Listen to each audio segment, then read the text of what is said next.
Diệp Khuynh Thành, vợ của Vương Hạo.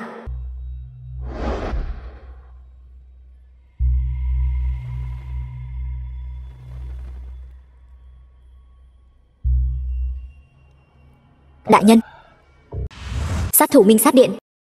Khó trách Vương Hạo này lại lưu luyến quên lối về. Thiên Hải đệ nhất mỹ nhân, quả nhiên danh bất hư truyền. Tất nhiên rồi, Diệp Khuynh Thành này có được địa vị như ngày hôm nay trong giới giải trí đại hạ, ngươi nghĩ là nhờ diễn xuất của nàng ta sao? Chẳng phải là nhờ dung mạo của nàng ta hay sao? Nhưng đại nhân, người của Minh Sát Điện chúng ta không phải đã đi tìm Vương Hạo rồi sao? Võ Thần Điện điện chủ, thiên hạ đệ nhất bát, ngươi nghĩ hắn dễ dàng bị đối phó vậy sao? Đã biết ta không dễ đối phó, tại sao còn đến nộp mạng?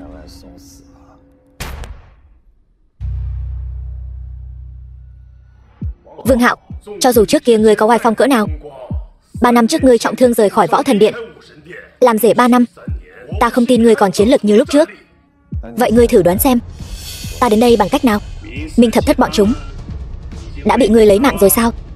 Đám hề nhảy nhót, ta muốn xử thì xử, nhưng các ngươi rõ ràng biết thân phận của ta, còn dám đến nộp mạng. Ta không tin Minh Thập Thất đại nhân lại bỏ mạng trong tay tên phế vật này.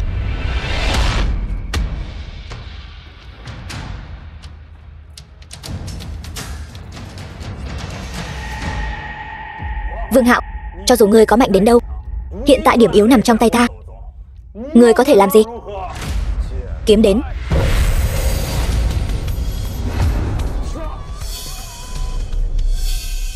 Ngươi không biết gì về sức mạnh cả.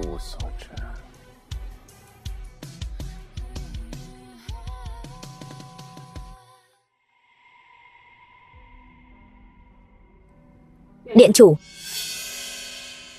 nếu Minh Sát Điện đưa chiến thư cho ta, vậy ta đành phải ứng chiến. Ngươi hãy đưa nàng ấy về trước đi. Vậy ngài, ta muốn hỏi xem vị thị trưởng Thiên Hải này rốt cuộc là thế nào? Viên Điền Chính thị trưởng Thiên Hải.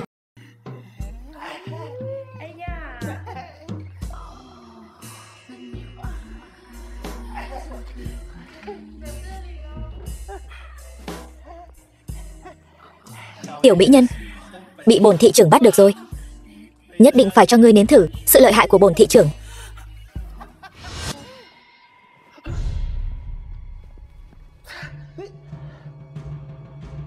Ngươi là ai?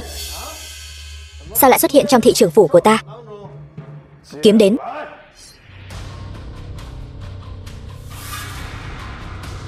Ngươi là Võ Thần Điện điện chủ.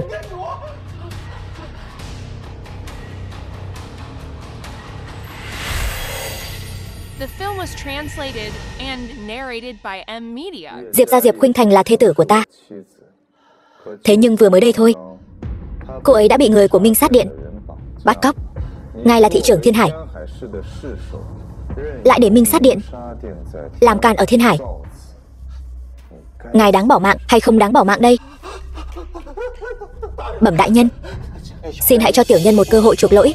Đại nhân, tiểu nhân nguyện phối hợp với Võ Thần Điện tìm ra tàn dư của Minh Sát Điện ở Thiên Hải, và phó tá Diệp gia trở thành đỉnh cao quyền thế ở Thiên Hải này.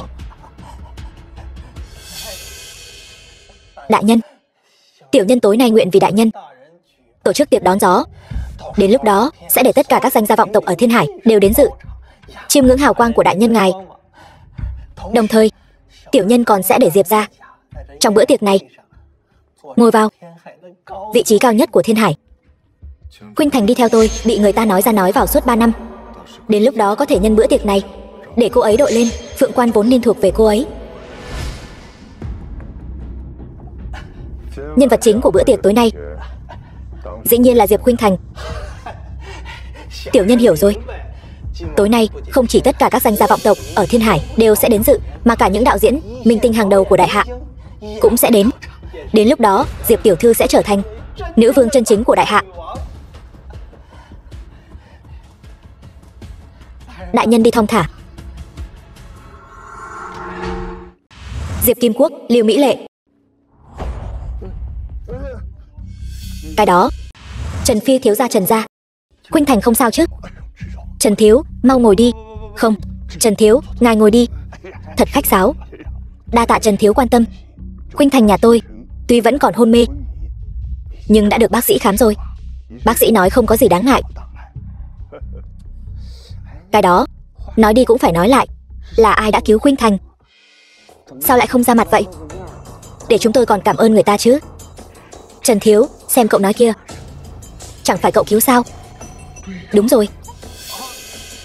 Đúng. Coi đầu óc tôi này, tôi quên mất. Ba mẹ, đứng lại. Khuynh Thành thế nào rồi? Thằng phế vật nhà ngươi tới đây làm gì? Mẹ nói gì vậy? Là con cứu Khuynh Thành về mà, con đến xem cô ấy thế nào chứ sao? Cái gì? Khuynh Thành là do con cứu? Đúng vậy, thôi đi. Khuynh Thành rõ ràng là do Trần thiếu cứu về mà. Hơn nữa, nếu thật sự là thằng phế vật nhà ngươi cứu, thì ngươi đã về khoe khoang từ lâu rồi, còn đợi đến bây giờ sao? Đúng vậy, bá mẫu nói đúng đấy. Vương Hạo, ngươi đã làm lỡ mất 3 năm của Khuynh Thành, còn bám giết lấy cô ấy không buông. Chẳng lẽ ngươi không có chút liêm sỉ nào sao? Chuyện nhà chúng tôi thì liên quan gì đến ngươi? Thằng phế vật nhà ngươi, nếu không phải tại ngươi thì Khuynh Thành có bị người ngoài Đàm Tiếu nói ra nói vào sao? Ngươi cái thứ sao chổi xui xẻo này, vậy mà còn dám nói Trần thiếu? Cút ra ngoài cho ta. 3 năm nay vẫn luôn là ta âm thầm giúp đỡ cô ta. Với sự hiểm ác của giới giải trí, nếu không có ta, cô ta có thể leo lên được vị trí ngày hôm nay sao? Vương Hạo, ngươi cũng khoác lác quá rồi đấy. Ngay cả Trần gia chúng ta cũng không dám nói có thể nhúng tay vào toàn bộ giới giải trí đại hạ. Chỉ bằng ngươi sao? Thứ giống như con kiến hôi. Việc ngươi không làm được, không có nghĩa là người khác cũng không làm được. Ngươi câm miệng, đừng nói những lời nực cười như vậy ở đây nữa. Cút ngay cho ta. Ở đây không chào đón ngươi. Đây là nhà do Khuynh Thành mua. Ta là chồng cô ấy. Ngươi hình như không có tư cách đuổi ta đi thì phải. Mẹ ta không có tư cách này. Vậy ta có tư cách này không? Ngươi vừa nói gì? Vương Hạo, ta nghĩ ngươi trong lòng nên rất rõ ràng. Ta và ngươi ở bên nhau chỉ là vì hôn ước năm xưa của ông nội ta mà thôi. Mẹ ta nói đúng. Những năm này ngươi thật sự đã ảnh hưởng đến ta rất nhiều. Ta không biết đã phải chịu bao nhiêu lời gièm pha, nhưng mà ta chưa từng giận cá chém thớt với ngươi. Nếu như ngươi có thể luôn luôn vững vàng, có lẽ cho dù hôn sự này là một sai lầm, ta cũng có thể chịu đựng thêm. Nhưng ta không ngờ hôm nay ngươi lại dám ăn nói ngông cuồng như vậy. Vương Hạo, ta thật sự quá thất vọng về ngươi. Những gì ta vừa nói đều là sự thật, hơn nữa rất nhanh sẽ thành hiện thực. Rất nhanh sẽ thành hiện thực. 3 năm rồi, Vương Hạo. Ta đã đợi 3 năm, nhưng ta không nhìn thấy một chút hy vọng nào. Hãy buông tha cho ta đi. Nghe thấy rồi còn không mau cút đi. Đừng ở đây như con ruồi vo ve làm phiền người khác. Ngươi dám đánh ta? Trần thiếu. Vương Hạo, ngươi điên rồi. Ngươi có biết đắc tội với Trần thiếu ở Thiên Hải thị này, ngươi sẽ không có chỗ dung thân. Chỉ bằng hắn ta, lão tử hôm nay nhất định phải dạy dỗ ngươi một trận. Trương phó quan tới.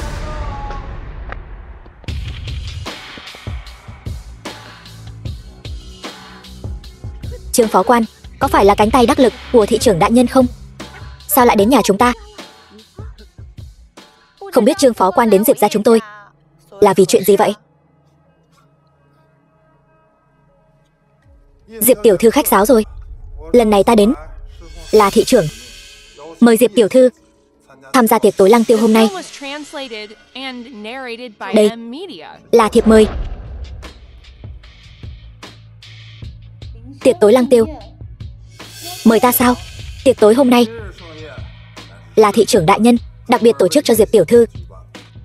Không chỉ toàn bộ danh lưu Thiên Hải sẽ đến, các minh tinh hàng đầu đại hạ, các đạo diễn hàng đầu cũng sẽ đến đông đủ. Sau đêm nay, Diệp tiểu thư sẽ trở thành thiên hậu đại hạ. Trương phó quan, không biết tôi có đức hạnh gì mà được thị trưởng đại nhân yêu ái thế này. Nhà họ Diệp các người có rồng bay cao vút chỉ là chuyện sớm muộn. Thị trưởng làm vậy cũng là mong nhà họ Diệp các người sau này khi đứng trên đỉnh kim tự tháp có thể giúp đỡ đôi chút. Trần Thiếu, thị trưởng đại nhân làm vậy có phải là vì cậu không? Đương nhiên là vậy. Có lẽ thị trưởng đại nhân đã nhìn ra nhà họ Trần ta có ý định trỗi dậy.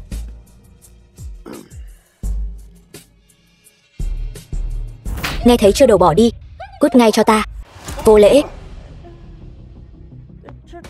Trương phó quan, tại sao lại như vậy? Các ngươi đừng có tưởng rằng nhân trung long phượng trong miệng ta chính là nhà họ Trần này chứ. Nếu không phải nhà họ Trần chúng tôi thì còn ai xứng làm nhân trung long phượng nữa. Nhà họ Trần ở Thiên Hải có lẽ còn được coi là một thế lực, nhưng nếu đặt ở Đại Hạ thì còn chẳng bằng con kiến, hạt cát giữa biển cả. Thị trưởng đại nhân làm sao để vào mắt? Chẳng lẽ nhà họ Trần các ngươi thấy Trần gia ngay cả thị trưởng cũng không đáng để vào mắt? Không. Xin Trương phó quan nói rõ. Nếu không phải nhà họ Trần, vậy còn có thể là ai mà lại có quan hệ mật thiết với nhà họ Diệp chúng tôi như vậy chứ? Trần Long nhà họ Diệp, đến từ Võ Thần Điện. Ý của Trương phó quan là nhân vật lớn của Võ Thần Điện đã để mắt tới con gái út nhà tôi rồi sao? Gần như vậy. Thư mời ta đã đưa tới, sẽ không làm phiền nữa. Đi thôi. Trương phó quan đi thong thả. Trương phó quan, thế nào Trần Phi? Cảm giác bị vả mặt ra sao? Ngươi im miệng. Cho dù Trần Thiếu không phải chân long, cũng không tới lượt ngươi so sánh. Vương Hạo, lời Trương phó quan vừa nói hẳn là ngươi đã nghe rất rõ rồi. Sau đêm nay, ngươi và ta sẽ là người của hai thế giới. Tuy nhiên, chúng ta từng là vợ chồng. Ta mong chúng ta vẫn có thể tốt đẹp đường ai nấy đi. Trong thẻ này có 5 triệu. Ký vào đây. Thẻ này chính là của ngươi. Vậy ngươi nghĩ Vương Hạo ta 3 năm nay chỉ đáng giá 5 triệu thôi sao? Đây là cô ta trả lại cho ngươi 5 triệu. Nếu là ta một xu cũng sẽ không cho ngươi. Sao, ngươi muốn ngồi đó mà hét giá hả? Hay ngươi nghĩ nhà họ Trần các ngươi có thể nhảy nhót trước mặt ta sao? Vương Hạo, ngươi im miệng cho ta. 3 năm nay, nếu không phải vì ngươi, ta làm sao có thể nỗ lực như vậy mà vẫn cứ lẹt đẹt ở tuyến 3. Bây giờ ta có cơ hội như thế này, ngươi đừng hòng làm hòn đá cản đường ta. Ký nhanh lên. Ta nói cho ngươi biết, nếu không phải ta âm thầm nâng đỡ, chỉ với diễn xuất vụng về của ngươi, đừng nói là tuyến 3, ngay cả tuyến 30 cũng không đạt tới. Ngươi, thôi vậy, nếu các ngươi đã tự tin như vậy, vậy ta sẽ cho ngươi xem sau khi rời khỏi ta, nhà họ Diệp các ngươi sẽ trở thành cái dạng gì. Còn ngươi, Diệp Khuynh Thành, sẽ ra sao?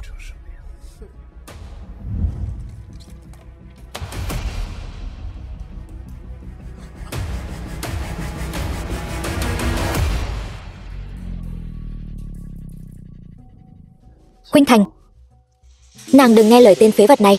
Ngày mai ở buổi tiệc, nàng hãy thể hiện cho tốt. Các nhân vật nổi tiếng đều sẽ đến, ta cũng sẽ đi cùng nàng. Đa tạ Trần Thiếu. Điện chủ, nhà họ Diệp này thật là quá phóng túng. Yến tiệc tối nay có nên hủy bỏ không? Hủy bỏ? Vì sao phải hủy? Ta đây rất mong chờ cuộc gặp gỡ tối nay. 3 ngày sau.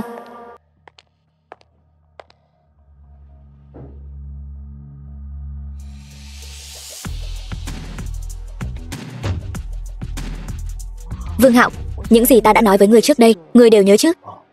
Nhớ rồi. Hôm nay những người đến tham dự yến tiệc này, bất kể là thân phận hay địa vị, đều không thể so sánh với Thiên Hải Thịnh Yến trước đó. Hơn nữa hôm nay ngươi vào đó, đại diện chính là Nam Cung gia của ta. Ngươi ngàn vạn lần đừng có gây ra chuyện gì. Ngươi yên tâm, ta đều nhớ rồi.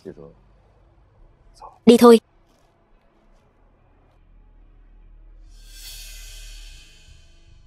Chúng tôi được mời đến tham dự yến tiệc.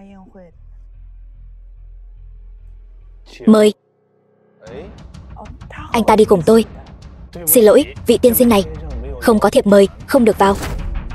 Vương Sâm bảo ngươi làm vậy phải không? Tiên sinh, ngài nói gì vậy? Tôi nghe không hiểu lắm. Vẫn mong ngài hợp tác với công việc của tôi. Vương Sâm, Thủ đoạn của ngươi có phần quá ấu trĩ rồi đấy. Vậy nếu ta nhất định phải vào thì sao? Tiểu tử, ngươi thật sự quá buồn cười. Đây chính là yến tiệc do Võ Thần Điện tổ chức. Đừng nói là đại hạ, cho dù là toàn thế giới cũng chưa có mấy kẻ dám tự tiện xông vào.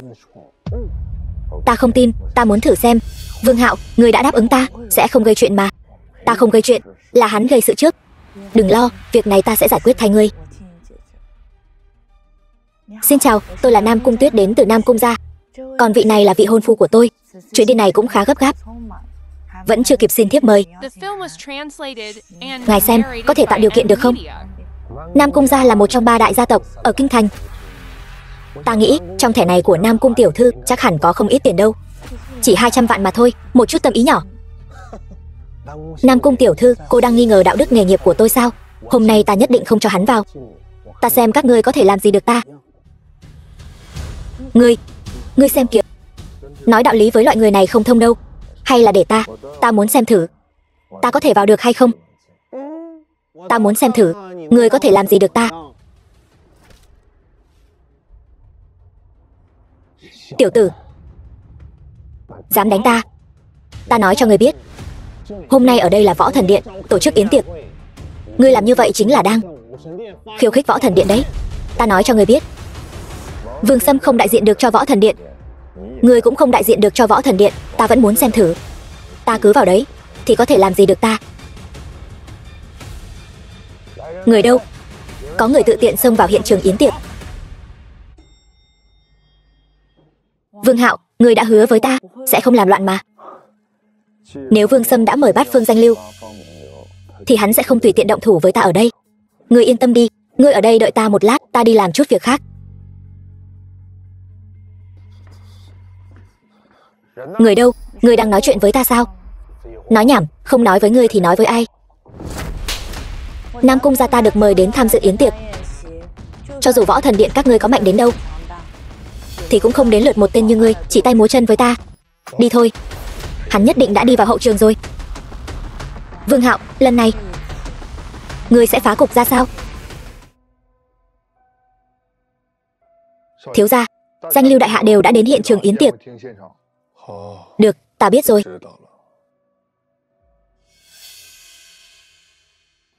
Vương Sâm, đều là huynh đệ cả. Ngay cả cửa yến tiệc cũng không cho ta vào. Không thích hợp lắm đâu.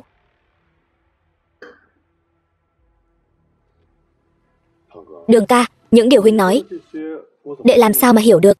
Nếu ngươi có thể đến yến tiệc này, chắc chắn ngươi sẽ tỏa sáng rực rỡ.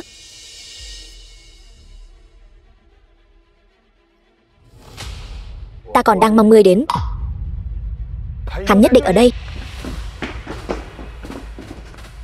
Điện chủ, không biết ngài ở đây. Có chuyện gì? Là hắn ta gây rối ở đây, còn tự tiện xông vào yến hội. Ta đến để bắt hắn. Ngươi nói hắn là đại thiếu gia Vương gia của ta. Ngươi nói hắn gây rối. Điện chủ, ta không biết thân phận này của hắn. Con chó không nhận ra chủ nhân, giữ lại cũng vô dụng.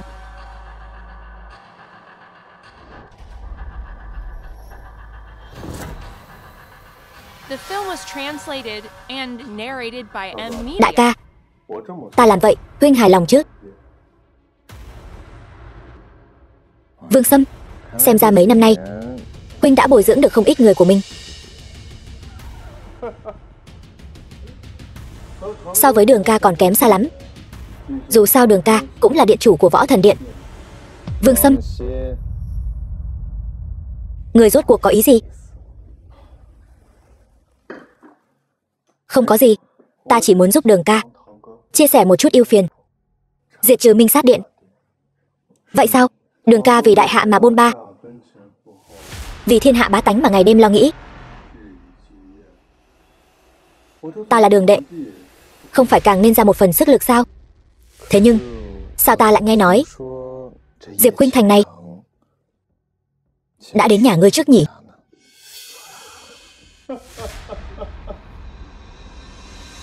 Quả nhiên, chuyện gì cũng không qua mắt được Đường ca.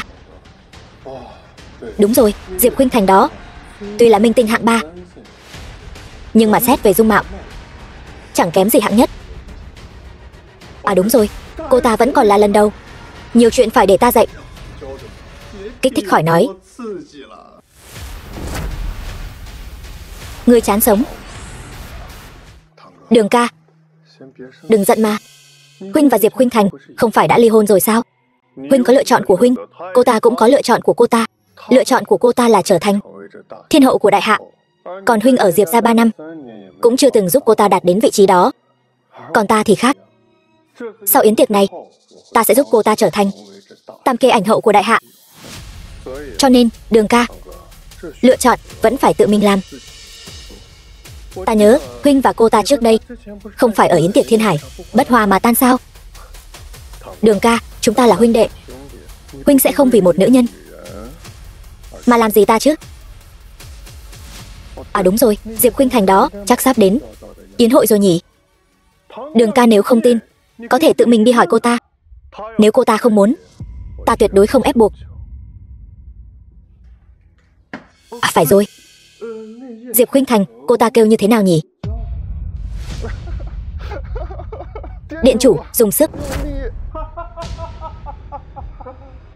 Đường ca, Huynh xem trí nhớ của ta này. Cô ta suýt nữa tưởng ta là điện chủ Võ Thần Điện thật rồi.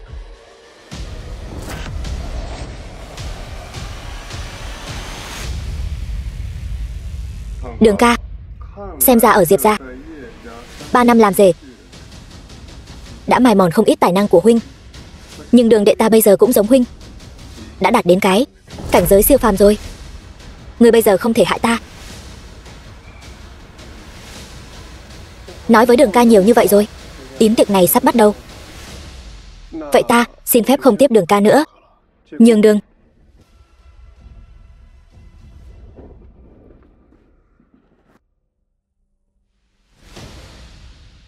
Cảnh giới siêu phàm. Vương Sâm, người tốt nhất đừng có dính líu gì đến Minh Sát Điện. Nếu không, thiếu gia, tay của ngươi, tay. Không sao. Vương Hạo dù mạnh đến đâu thì hắn cũng chỉ là một người. Đợi ta diệt triệt để Võ Thần Điện của hắn, hắn có lợi hại đến mấy cũng vô dụng. Hơn nữa,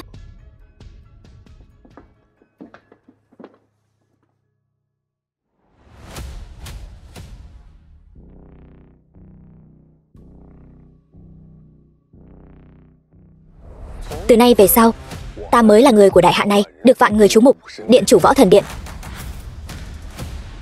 Đây chính là điện chủ Võ Thần Điện sao? Lại trẻ như vậy. Hắn đâu chỉ là điện chủ Võ Thần Điện, hắn cũng là người thừa kế vương gia ở Kinh Thành. Chỉ với hai thân phận này, đừng nói là đại hạ, dù là trên toàn cầu cũng sẽ không có ai có thể đứng trên uy quyền của hắn. Điện chủ, đi thôi, ta đưa ngươi lên đài. Được. Đây chắc hẳn là điện chủ phu nhân. Diệp Khuynh Thành này, ta nghe nói nàng đã có chồng rồi. Ở cùng điện chủ Võ Thần Điện như thế này, liệu có khó giải thích không?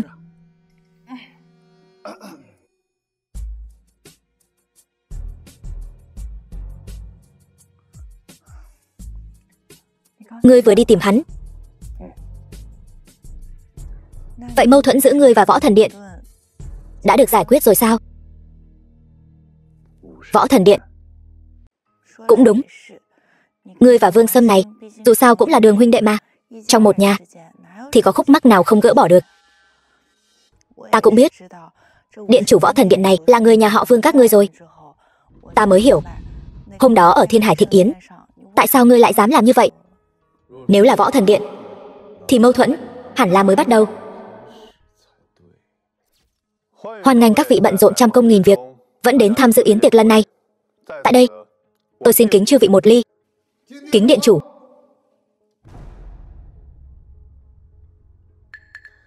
Chắc hẳn mọi người đều đã biết mục đích của buổi yến tiệc này rồi chứ.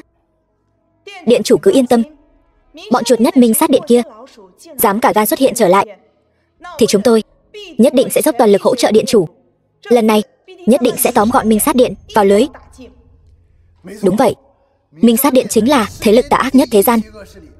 Lần này, chúng ta nhất định không để chúng còn sót lại trên đời. Mọi người, chuyện tiêu diệt Minh sát điện, hôm nay chúng ta tạm thời không nhắc đến. Thật ra hôm nay còn một việc nữa muốn tuyên bố với mọi người.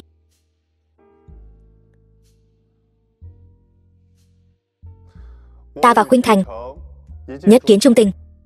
Vậy nên tôi định đầu tư 100 tỷ để lăng xê Khuynh Thành trở thành tam kê ảnh hậu hàng đầu đại hạ. Diệp Khuynh Thành nhà họ Diệp ở Thiên Hải lại có vận may lớn đến vậy, được điện chủ quan tâm săn sóc. Điện chủ nói vậy là có chuyện vui rồi. Vậy khi nào mới mời mọi người uống rượu mừng đây? Tôi phản đối. Người này là ai? Dám công khai chống đối điện chủ? Đừng nói gì cả.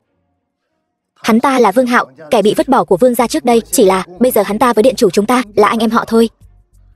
Đường ca, nếu có chuyện gì thì cứ nói ra để mọi người cùng nghe. Được rồi. Thưa chư vị, Diệp Khuynh Thành là vợ cũ của tôi. Tuy bây giờ đã ly hôn, nhưng việc làm của Vương Sâm thật trái với đạo đức. Tôi phản đối. Cái này, Diệp Khuynh Thành này hóa ra là vợ của tên bị vứt bỏ kia. Chuyện này thú vị rồi đây. Chỉ là hắn ta chỉ là một kẻ bị vứt bỏ, dám đối đầu với điện chủ Võ Thần Điện của chúng ta. Chẳng lẽ hắn không sợ bị lấy mạng sao? Vương Hạo, anh đủ rồi đấy. Anh đã hủy hoại tôi 3 năm, chẳng lẽ anh còn muốn hủy hoại cả đời tôi sao?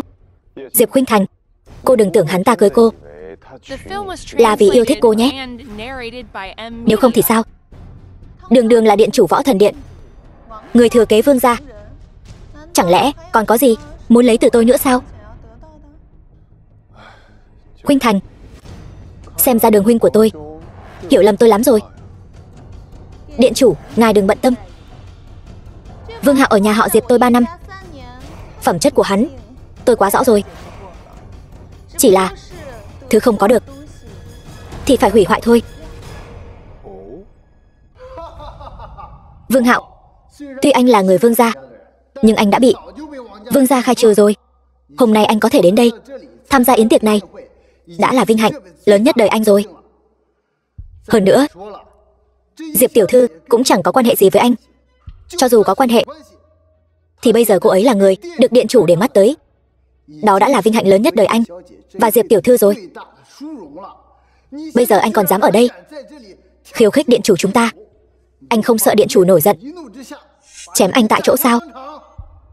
Đúng vậy, với điện chủ, nếu không phải vì quan hệ huyết thống, người bất quá chỉ là một con kiến hôi hèn mọn, còn dám ở đây làm càn.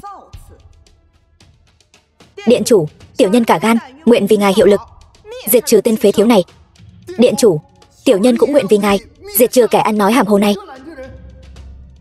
Các ngươi đừng nói là thật sự nghĩ hắn ta là điện chủ Võ Thần Điện đấy nhé. Vương thiếu gia không phải, chẳng lẽ là tên phế vật nhà ngươi? Chính xác.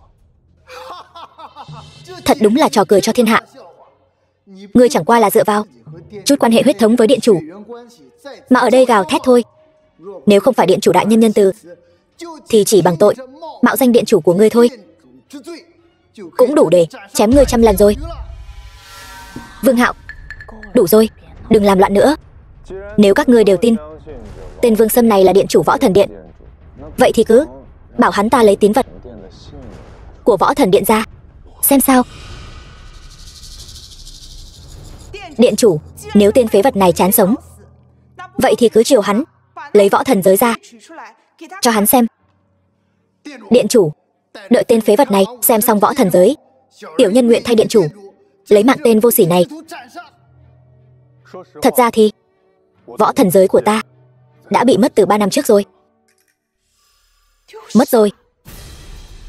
Là mất rồi? Hay là không có? Đường ca, ý huynh là sao? Ngươi không có, ta có. Cái gì? Chẳng lẽ Vương Hạo mới là điện chủ Võ Thần Điện thật sự? Võ thần giới sao lại ở trong tay tên phế vật đó?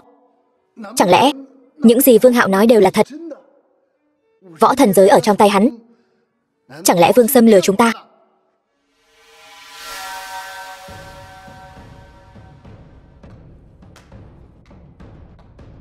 Kịch tính. Thật kịch tính. Mọi người đều bị tên Vương Hạo này lừa rồi. Vương thiếu gia, người nói vậy là sao? Mọi người, ta vừa nói rồi. Nó đã mất từ 3 năm trước. Lúc đó ta chưa từng nghi ngờ vị Đường huynh này. Ai ngờ hắn không nhịn được, tự mình nhảy ra. Chẳng lẽ ý ngươi là ngươi mới là điện chủ thật sự? Hắn ta trộm giới chỉ của ngươi. Chính xác. Đúng, nhất định là vậy. Hắn ta không thể nào là điện chủ Võ Thần Điện. Nhất định là hắn ta đã trộm võ thần giới của điện chủ. Vương Hạo, ngươi đồ phế vật, không chỉ dám mạo danh điện chủ, còn dám trộm luôn cả võ thần giới của điện chủ. Diệp Khuynh Thành, ngươi đúng là vô phương cứu chữa. Ngươi chẳng qua là khẳng định điện chủ để tâm huyết mạch chi thân của các ngươi, không dám động thủ phải không? Điện chủ, Diệp gia Diệp Khuynh Thành nguyện thay mặt điện chủ tru sát tên vô sỉ chi đồ mạo danh lừa đời này. Diệp Khuynh Thành này chính là vợ cũ của Vương Hạo. Ngay cả cô ta cũng nói Vương Hạo không phải điện chủ. Vậy Vương Hạo tất nhiên không phải điện chủ rồi.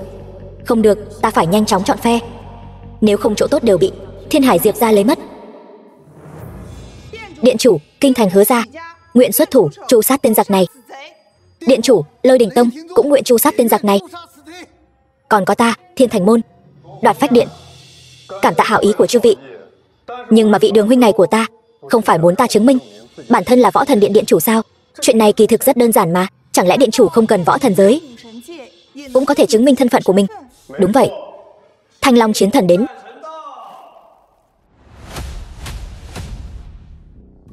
Vị Thanh Long chiến thần này ở Võ Thần Điện là nhất nhân chi hạ, vạn nhân chi thượng.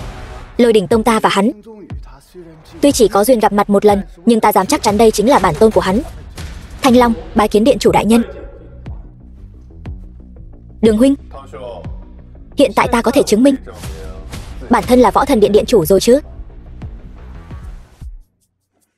Thanh Long, ngươi, Vương Hạo, ngươi tuy rằng với điện chủ có huyết mạch chi thân, nhưng ngươi mạo danh Võ Thần Điện điện chủ là đại kỵ. Cũng may điện chủ khai ân, nếu không ngươi đã sớm thân thủ dị xứ rồi. Ta khuyên ngươi vẫn nên tự biết thân biết phận.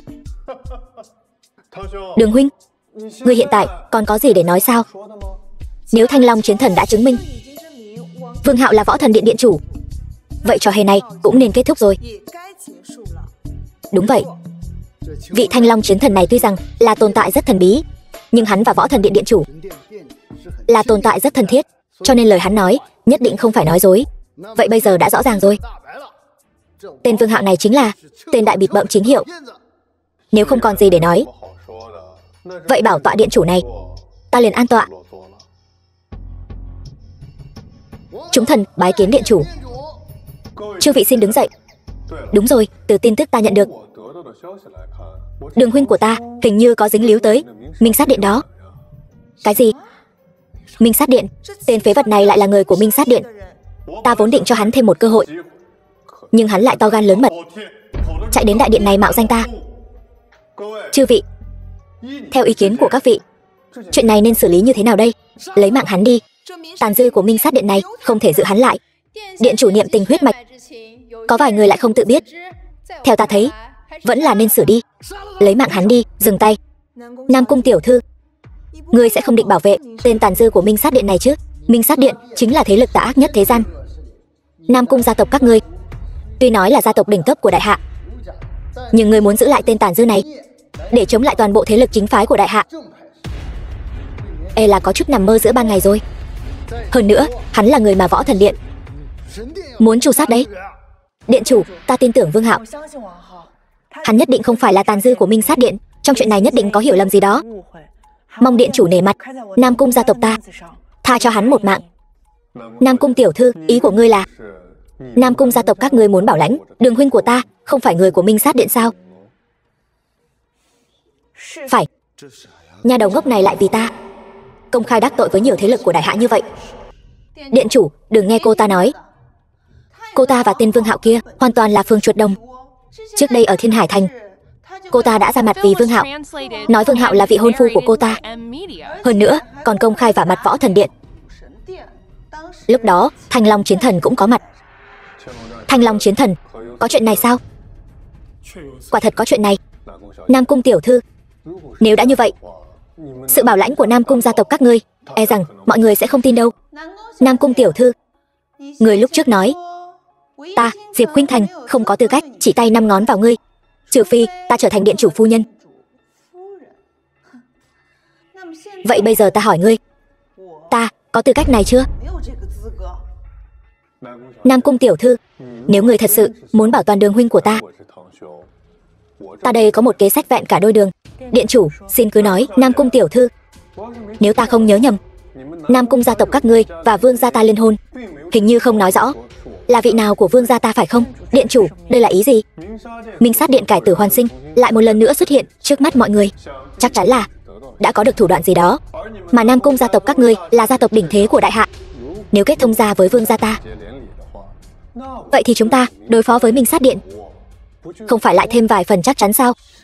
Cái gì? Điện chủ, nếu Nam Cung Tuyết trở thành điện chủ phu nhân, vậy ta thì sao? Khuynh Thành, ta làm vậy đều vì bách tính thiên hạ. Ta nghĩ ngươi sẽ hiểu ta, đúng không? Nam Cung tiểu thư, ngươi thấy thế nào? Điện chủ, Nam Cung tiểu thư, nếu ta không nhớ nhầm, Nam Cung gia tộc các ngươi là liên hôn với Vương gia ta, còn đường huynh của ta đã bị trục xuất khỏi Vương gia 3 năm trước rồi. Nói cách khác, hắn ta không còn là người của Vương gia chúng ta nữa, cho nên người có thể liên hôn với ngươi chỉ có ta, Vương Sâm. Hơn nữa, tất cả mọi người trong đại điện này, ai mà chẳng là bậc nghĩa sĩ lo cho thiên hạ. Trước đại địch Minh Sát Điện, Nam Cung gia với tư cách là gia tộc đứng đầu đại hạ, chẳng lẽ không nên đứng ra sao? Năm đó ta đã dốc hết sức lực mà vẫn không thể tiêu diệt Minh Sát Điện, có thể thấy được Minh Sát Điện khó đối phó đến mức nào. Ta, Nam Cung tiểu thư, tuy hứa ra ta không bằng Nam Cung gia ngươi, nhưng điện chủ đã nói đến mức này rồi, nếu ngươi còn từ chối nữa thì e là không ổn lắm đâu. Đúng vậy, Nam Cung tiểu thư, ý của điện chủ đã rất rõ ràng rồi. Ngươi muốn giữ lại tên Dương Nghiệt này thì ngươi chỉ có thể đồng ý cuộc hôn nhân này. Nam Cung tiểu thư, ta đã nói rất rõ ràng rồi, ta liên hôn với ngươi chỉ để tiêu diệt Minh Sát Điện. Sau khi đánh bại Minh Sát Điện, ta sẽ trả lại tự do cho ngươi ngay. Ngươi đừng nghe hắn ta. Vương Hạo, Nam Cung tiểu thư đang cứu mạng ngươi đấy. Ngươi thật sự nghĩ ta không dám hại ngươi sao? Điện chủ, không cần nói nữa, ta đồng ý với ngươi. Được, bổn điện chủ tuyên bố, hôn kỳ của ta và Nam Cung Tuyết sẽ sau 3 ngày nữa. Sau khi chư vị uống rượu mừng của ta xong, bổn điện chủ sẽ đích thân xuất chinh, tiêu diệt Minh Sát Điện.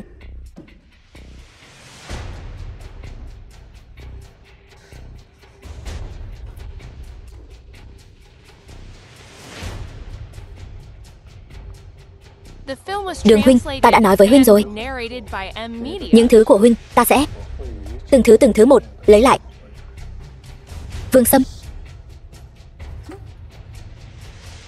vô lễ, dám vô lễ với điện chủ.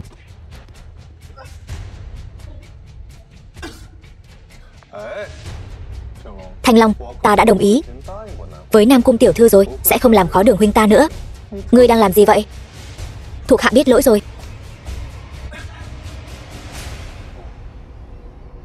Đúng rồi.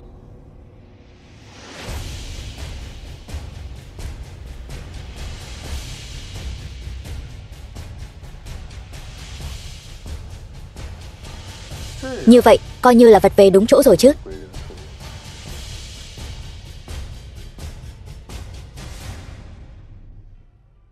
Ta khinh, đồ hề nhảy nhót.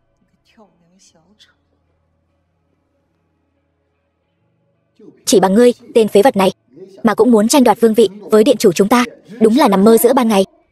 Vương Hạo, bây giờ ngươi hài lòng rồi chứ? Nếu không phải ngươi hôm nay đến đây làm loạn, ta đâu cần phải gả cho kẻ mình không thích. Kẻ không thích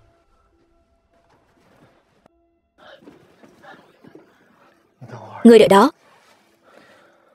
Còn muốn làm gì nữa? Ngươi yên tâm, ta sẽ không để ngươi phải gả cho người ngươi không muốn gả. Vương Hạo, ngươi tỉnh táo lại chút được không? Bây giờ Vương Sâm, hắn ta không chỉ là người thừa kế của Vương gia, mà còn là điện chủ của Võ Thần Điện. Đừng nói là ta, ngay cả toàn bộ Nam Cung gia cũng không ai có thể trái ý hắn ta. Ngươi tự mình cũng thấy rồi đấy. Đừng nói là hắn, Vương Sâm, ngay cả Thanh Long chiến thần bên cạnh hắn, đó là những thứ mà ngươi không thể chống đỡ được. Giờ thì ngươi đã bị Vương gia khai trừ, thì đừng hòng quay lại tranh giành quyền thế với bọn họ nữa. Trò chơi quyền lực này, ngươi đã bị loại rồi. Trong thẻ này có 1 tỷ, đủ để ngươi sống thoải mái nửa đời còn lại. Ngươi hãy cầm lấy nó và rời khỏi kinh thành đi. Chỉ khi nào ngươi rời khỏi phạm vi thế lực của Vương Sâm, thì hắn mới có thể tha cho ngươi một con đường sống. Và ta cũng sẽ cố gắng hết sức để bảo vệ ngươi. Vương Hạo, hy vọng ngươi thực sự có thể nghe những lời ta nói. Tạm biệt. Vương Sâm. Điện chủ, trước đây thuộc hạ đã phạm nhiều lỗi lầm trong yến tiệc xuất chinh, kính xin điện chủ thứ tội. Ngươi làm đúng rồi, chuyện ta giao cho ngươi điều tra. Làm đến đâu rồi? Mọi việc đều đúng như điện chủ dự liệu. Tên Vương Sâm này quả nhiên là tàn dư của Minh Sát Điện. Ta đúng là có một người đệ đệ tốt. Các thế lực của đại hạ hiện nay ra sao? Chỉ còn lại một số ít thế lực, phần lớn đều nằm trong tay Vương Sâm. Điện chủ có định thu lưới ngay bây giờ không? Xem ra Vương Sâm đã thâu tóm toàn bộ số tàn dư của Minh Sát Điện rồi. Lần thu lưới này, ta hy vọng sẽ tóm gọn toàn bộ, chứ không phải như lần trước còn sót lại cá lọt lưới. Vậy tiếp theo chúng ta nên làm gì? Trời muốn nó diệt vong, ắt sẽ khiến nó điên cuồng. Hiện giờ khí thế của hắn đang lên, chắc chắn sẽ rất cảnh giác. Người tiếp tục nằm vùng bên cạnh hắn, đợi đến khi nào hắn mất cảnh giác và tất cả tàn dư đều lộ diện, thì hãy tóm gọn một mẻ. Thuộc hạ đã rõ. Ngươi đi điều tra xem Vương gia hiện giờ có bao nhiêu người và bao nhiêu thế lực có liên quan đến Minh Sát Điện. Dạ. Vương Sâm muốn cướp đoạt tất cả những gì ta đang có. Ngươi chưa đủ tư cách. Điện chủ, toàn bộ Vương gia trên dưới có tổng cộng 346 người, trong đó có 137 người là người của Minh Sát Điện. Ta đã bảo sao tìm không ra người, thì ra đều ở ngay dưới mí mắt ta. Điện chủ định xử lý những người này thế nào? Đừng vội, trước tiên đừng đánh rắn động cỏ. Người đệ đệ tốt của ta không phải hạng tầm thường. Bây giờ khí thế của hắn đang lên, ta sao có thể dễ dàng bóp nát hắn được. À đúng rồi, lát nữa cùng ta đến tụ bảo các một chuyến. Điện chủ, vì sao lại muốn đến tụ bảo các? Không thể để người đường đệ tốt của ta cướp hôn ước của ta với Nam Cung Tuyết được. Điện chủ là muốn cầu hôn? Đúng vậy, nhưng bây giờ ta lại không tiện cướp danh hiệu của đường đệ ta. Trong tụ bảo các có rất nhiều bảo vật, nhất định sẽ có thứ phù hợp. Thuộc hạ sẽ đi làm ngay.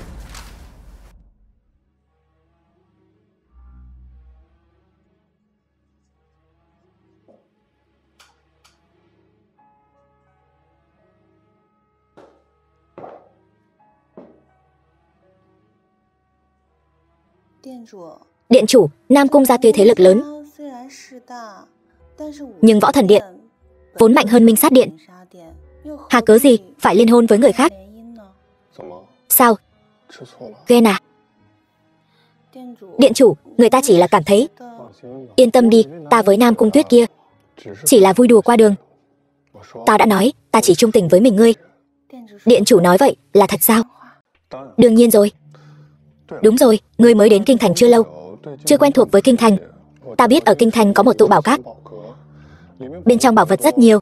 Hay là ta dẫn ngươi đi chọn một vài thứ người thích. Ta đã biết ngươi đối với ta tốt nhất mà. Vương Hạo ơi Vương Hạo, nếu ngươi biết người đàn bà mà ngươi 3 năm vẫn chưa chinh phục được lại tự nguyện ôm ấp ta, ngươi sẽ nghĩ thế nào?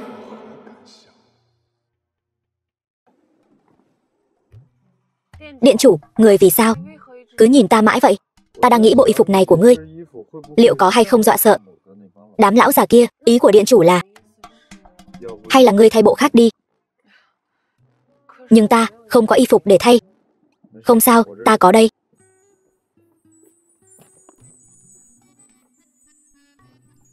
Ta thay ngay tại đây sao? Sao vậy, ngươi sợ ta nhìn trộm à? Không phải, điện chủ, chỉ nhược không có ý đó. Cứ thay tại đây đi. Còn 10 phút nữa mới đến tụ bảo cát. Đủ cho ngươi thay đồ. Được. Nói đến chỉ nhược, tuổi nàng cũng không còn nhỏ nữa. Cũng đến lúc tìm cho nàng một mối hôn sự rồi.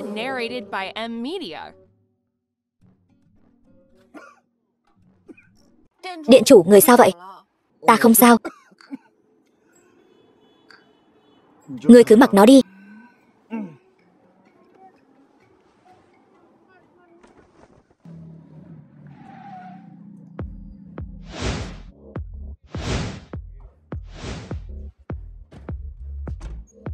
Điện chủ, Nam Cung gia này dù sao cũng là gia tộc đỉnh cấp của đại hạ. Vật phẩm tầm thường không lọt được vào mắt Nam Cung lão gia. Vậy ngươi muốn chọn một bảo vật như thế nào? Vật phẩm tầm thường Nam Cung lão gia chắc chắn sẽ không để ý. Nhưng nếu là bảo ngọc chứa linh khí thì sao? Ngọc ẩn chứa chân linh. Ngài có thể nhìn ra linh lực của vật phẩm sao? Điện chủ, thực lực của ngài chẳng lẽ đã đạt đến siêu phàm cảnh rồi sao?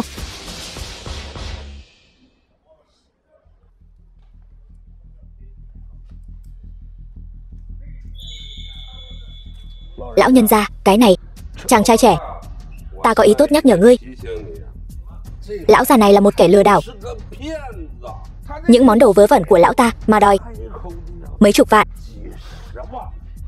Ngươi ngàn vạn lần đừng để bị lão ta lừa. Không phải lão phu hét giá trên trời. Vật phẩm của lão phu chỉ bán cho người hữu duyên. Lão nhân gia, ngài có phải đã đạt đến thánh nhân cảnh rồi không? Có thể nhìn ra thực lực của lão phu, trừ phi thực lực bản thân ở trên lão phu. Nhưng nhìn khắp đại hạ, lão phu chưa từng nghe nói có thánh nhân cảnh nào trẻ tuổi như vậy. Lợi hại thật, chàng trai trẻ. Ta vừa mới nhắc nhở ngươi rồi. Ngươi không nghe thì thôi.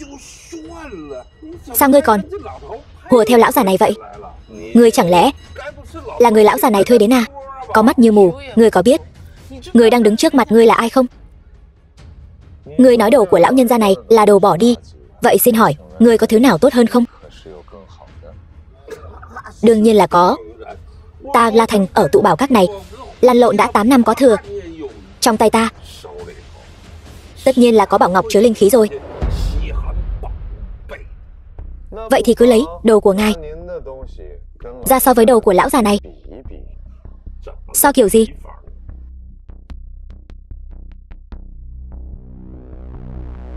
Ngài có thể lấy ra bất kỳ thứ gì. Giá trị của nó có thể so với giá trị của miếng ngọc này. Thì đồ của ngài tôi sẽ mua với giá gấp đôi. Nhóc con, ngươi đừng bảo là muốn nói một miếng ngọc của lão già lại đáng giá hơn cả đồ của cả cửa tiệm ta sao?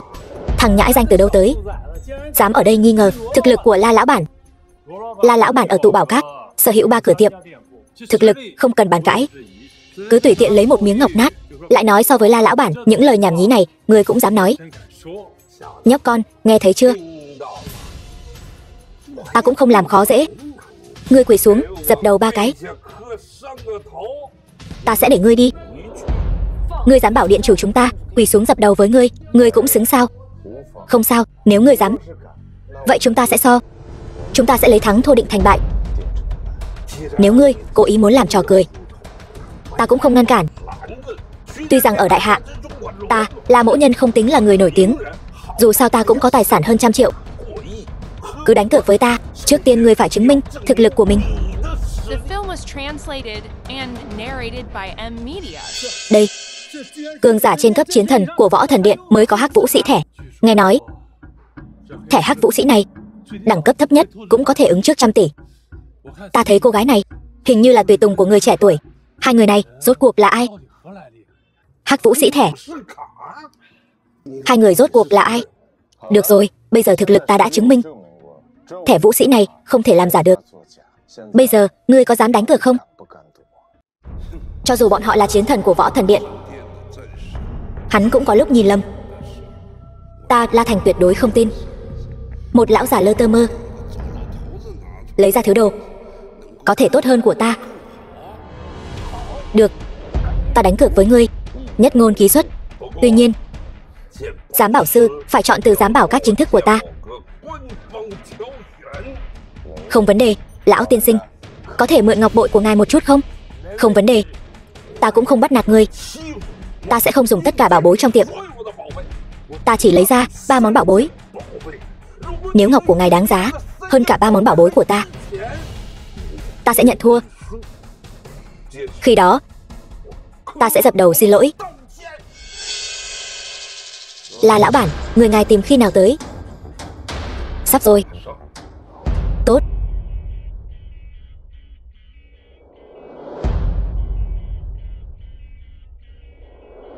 Lại là Lạc lão. Lạc lão chính là giám bảo sư cấp quốc bảo. Là lão bản mời ngài tới chính là không sợ cường quyền, muốn dùng Lạc lão để áp chế Võ Thần Điện, để đảm bảo công bằng tuyệt đối công chính. Bái kiến Lạc lão. Là lão bản, khách sáo rồi. Ngươi cũng biết ta là người như nào mà. Vừa nghe thấy bảo bối là ngồi không yên rồi. Tức là không cần mời, ta cũng sẽ tự mình đến đây. Chỉ là không biết lão bản hôm nay chuẩn bị vật phẩm tốt gì, để lão phu mở rộng tầm mắt đây. Đồ của ta không gấp, xin hãy xem đồ của bằng hữu Võ Thần Điện trước. Cách ngành như cách núi. Hai vị tuy là bằng hữu của Võ Thần Điện, nhưng còn trẻ như vậy thì đã thưởng dám qua được bao nhiêu bảo bối, lại còn dám ở đây lớn tiếng khoác lác. Thật nực cười. Lạc lão, người hà tất phải nhìn người bằng con mắt khác màu, chi bằng xem bảo bối trước đã. Ta ngược lại muốn xem người có bảo bối gì.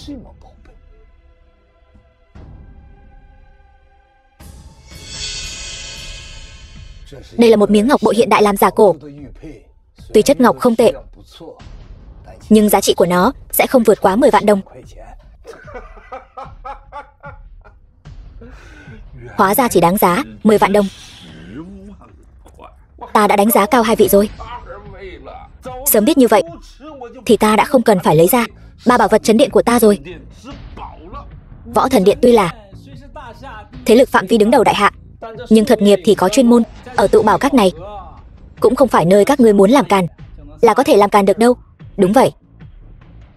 Một miếng ngọc bội 10 vạn đồng, làm sao có thể so với bảo vật của La lão bản được.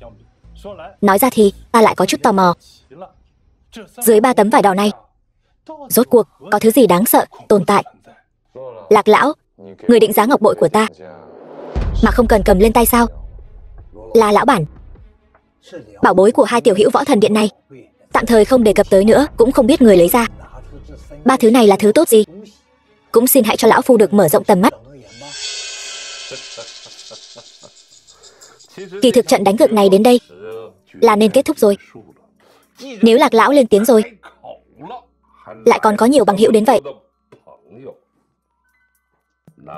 vậy thì ta sẽ cho chư vị xem bảo bối của ta, La Thành.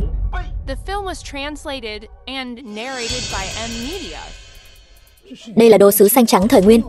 Cho dù là đồ sứ cấp bậc này thì trong cả tụ bảo các cũng không vượt quá 1 bàn tay. Giá trị của nó ít nhất cũng phải phá ngàn vạn. Cái đĩa sứ này lại đáng giá như vậy sao? La Thành có thể đứng vững ở tụ bảo các, há có thể không có chút bảo bối nào chứ? So ra thì ta càng muốn biết 2 bảo bối còn lại mà hắn chuẩn bị là gì. 2 bảo bối chưa xuất hiện cũng không cần nữa, chỉ 1 đối 1 này là đã phân thắng bại rồi. Không biết hai vị Võ Thần Điện này sẽ xử lý ra sao. Là lão bản, 2 món đồ còn lại cũng xin hãy cho lão phu được xem qua. Được.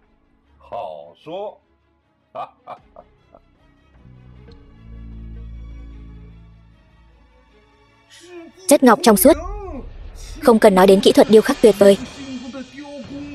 Chỉ riêng chất ngọc này cũng đủ để nghiền nát 99% mỹ ngọc khác.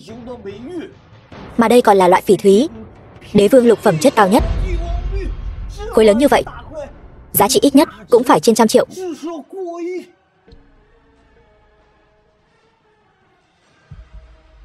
Mời các vị xem qua.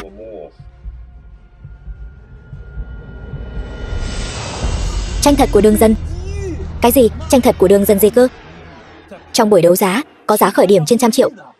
Nếu bức tranh này là thật, vậy thì đây quả thật là tranh thật của đường dân. Tranh thật của đường dân vừa xuất hiện. Nhóc con, người còn lấy gì mà đấu với ta nữa? Là lão bản, Lạc Mỗ mạo muội. Đánh giá bức tranh thật của đường dần này 500 triệu. Cái gì? 500 triệu? Cộng thêm 2 món đồ trước đó, tổng cộng sắp đến 1 tỷ rồi. Không ngờ là lão bản lại có thực lực như vậy. Lạc lão quả nhiên là sáng suốt. Trước đó tôi cũng đã tìm rất nhiều nhà thẩm định bảo vật. Cuối cùng giá trung bình tổng hợp là 500 triệu. Vị bằng hữu của Võ Thần Điện này, trước đó ngươi đã từng nói, nếu ta thắng, ngươi sẽ mua lại gấp đôi tất cả bảo vật của ta. Ta có 3 cửa hàng, tất cả bảo vật cộng lại tổng cộng 820 triệu. Ta bớt cho ngươi một số không? Ngươi đưa ta 1 tỷ 6 cũng được.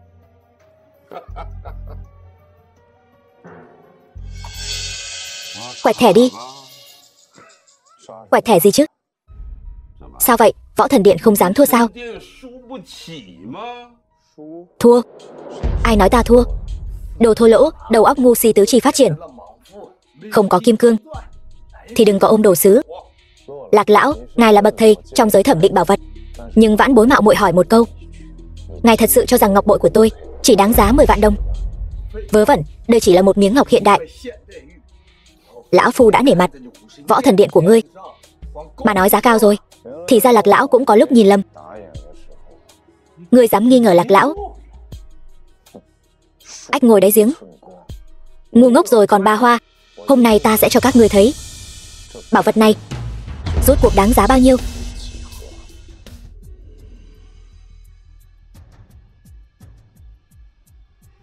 Linh lực phóng ra ngoài.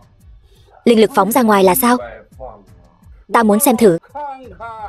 Miếng ngọc chỉ đáng giá 10 vạn đồng này, ngươi làm sao có thể xoay chuyển càn khôn? Linh lực phóng ra ngoài, cường giả chiến thần cảnh bình thường tuyệt đối không làm được. Nhưng cho dù thực lực của kẻ này mạnh đến đâu thì làm sao có thể thay đổi bản chất của ngọc được? Có chút thú vị. Đừng phí công nữa, ngươi.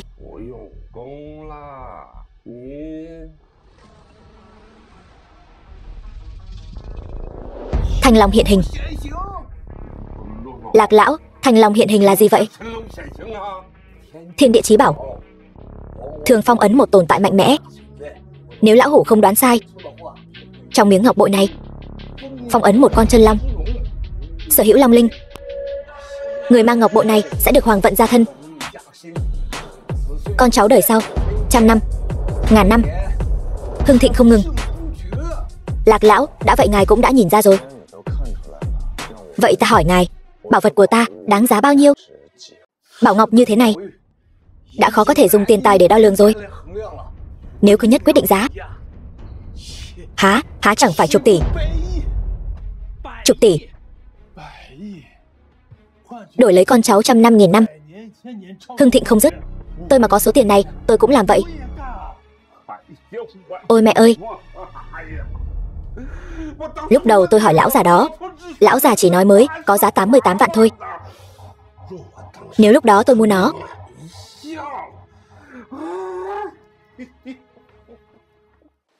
là lão bản, bây giờ thắng thua đã rõ.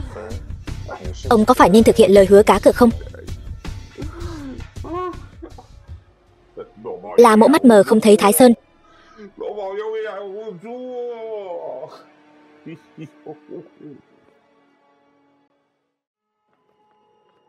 Chúng thần bái kiến sư tôn. Có chuyện gì vậy? Vương Sâm, điện chủ Võ Thần Điện thế tục, biết sư tôn đang ở trong tụ bảo các, đặc biệt mời sư tôn đến gặp mặt. Vương Sâm, điện chủ Võ Thần Điện. Đúng vậy, gần đây, trước buổi tiệc xuất chinh, Vương Sâm đã thông qua Thanh Long Chiến Thần xác nhận thân phận hiện tại của mình.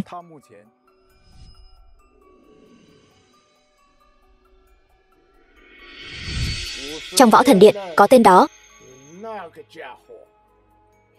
Còn chưa đến lượt Vương Sâm làm điện chủ. Võ Thần Điện sóng ngầm mãnh liệt. Xem ra có một vở kịch hay sắp diễn ra rồi. Điện chủ, lão đạo sĩ kia đã đi rồi. Chúng ta còn chưa đưa tiền mà. Lão đạo sĩ đó không phải người thường. 2 vị chiến thần Là lão bản, ý này là sao? Cảm tạ hai vị chiến thần nương tay. Đây là chút lòng thành của La Mỗ. Mời hai vị nhận cho. Không cần đâu, hôm nay chúng tôi cũng coi như có chút thu hoạch. Chỉ mong là lão bản sau này khiêm tốn hành sự là được. Vâng vâng.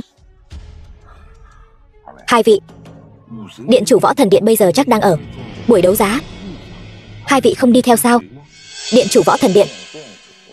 Đúng vậy, chính là người thừa kế của vương gia. Vừa rồi còn mua vài thứ ở chỗ tôi, tặng cho vị đại minh tinh. Diệp tiểu thư đi cùng hắn, hơi thú vị đấy. Chỉ nhược, thuộc hạ có mặt, chúng ta đi xem thử tên đệ đệ tốt của ta lại giở trò gì nữa. Đệ đệ. Điện chủ, ngài xem chiếc vòng này có đẹp không? Đẹp. Vương Hạo, sao hắn lại đến đây?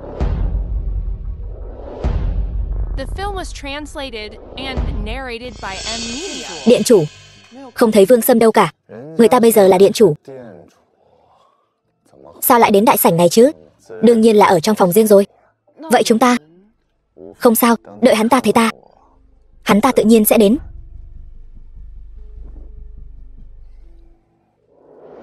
Tên phế vật Vương Hạo sao lại đến đây? Điện chủ, chẳng phải ngài đã thông báo cho Nam Cung Tuyết bảo Vương Hạo rời khỏi kinh thành rồi sao? Sao hắn ta còn dám nhảy nhót trước mặt ngài? Suy nghĩ của kẻ sắp lừa đời, ta làm sao mà biết được? Cũng đúng. Điện chủ, vậy chúng ta đến đại sảnh đi, hay là ngươi xuống trước đi, ta lát nữa sẽ đến tìm ngươi. Vâng. Thiếu gia, chúng tôi không tìm thấy môn chủ Không Môn. Nhưng mà theo ý của đệ tử Không Môn, môn chủ Không Môn hình như không muốn gặp chúng ta. Đưa Diệp Khuynh Thành đến tụ bảo các chỉ là cái cớ. Hơi thú vị đấy. Chúng ta đã biết rõ về Không Môn môn chủ ở trong tụ bảo các này, muốn triệt để lấy mạng Vương Hạo. Lôi kéo Không Môn môn chủ này mới là trọng yếu nhất. Không phải là các ngươi đã nói điều gì không nên nói chứ? Chúng tôi làm theo lời ngài dặn, đối với Không Môn chi ra đều khách khí, tuyệt không có nửa điểm mạo phạm. Vậy thì kỳ lạ rồi. Vị môn chủ này xưa nay không màng thế sự, hẳn là không biết tôi là Võ Thần Điện điện chủ giả chứ? Lẽ nào là hắn giở trò quỷ?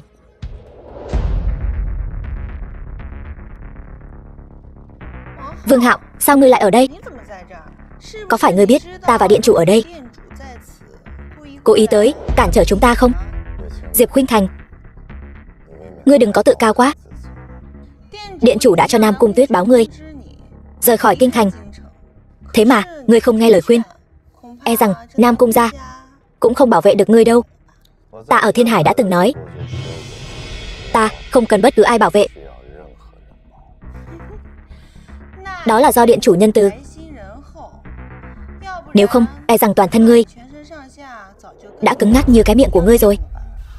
Vô lễ. Đường ca, Khuynh Thành này trước đây dù sao cũng coi như là người đàn bà của huynh, đã không có được thì cũng không cần phải như vậy chứ. Điện chủ, huynh phải làm chủ cho muội đó. Muội mới nhận được vài hợp đồng đại diện thương hiệu quốc tế, một trưởng này xuống, sau này muội làm sao ra ngoài gặp người ta đây? Yên tâm đi bảo bối, hôm nay ta nhất định đòi lại công đạo cho nàng. Đường ca, lẽ ra huynh đã rời khỏi kinh thành rồi chứ? Đừng nói là kinh thành, dù là tứ hải bát hoang, ta, Vương Hạo, muốn đi thì đi, muốn ở thì ở. Điện chủ, huynh xem hắn kia, trước mặt huynh mà còn ngông cuồng như vậy. Không sao.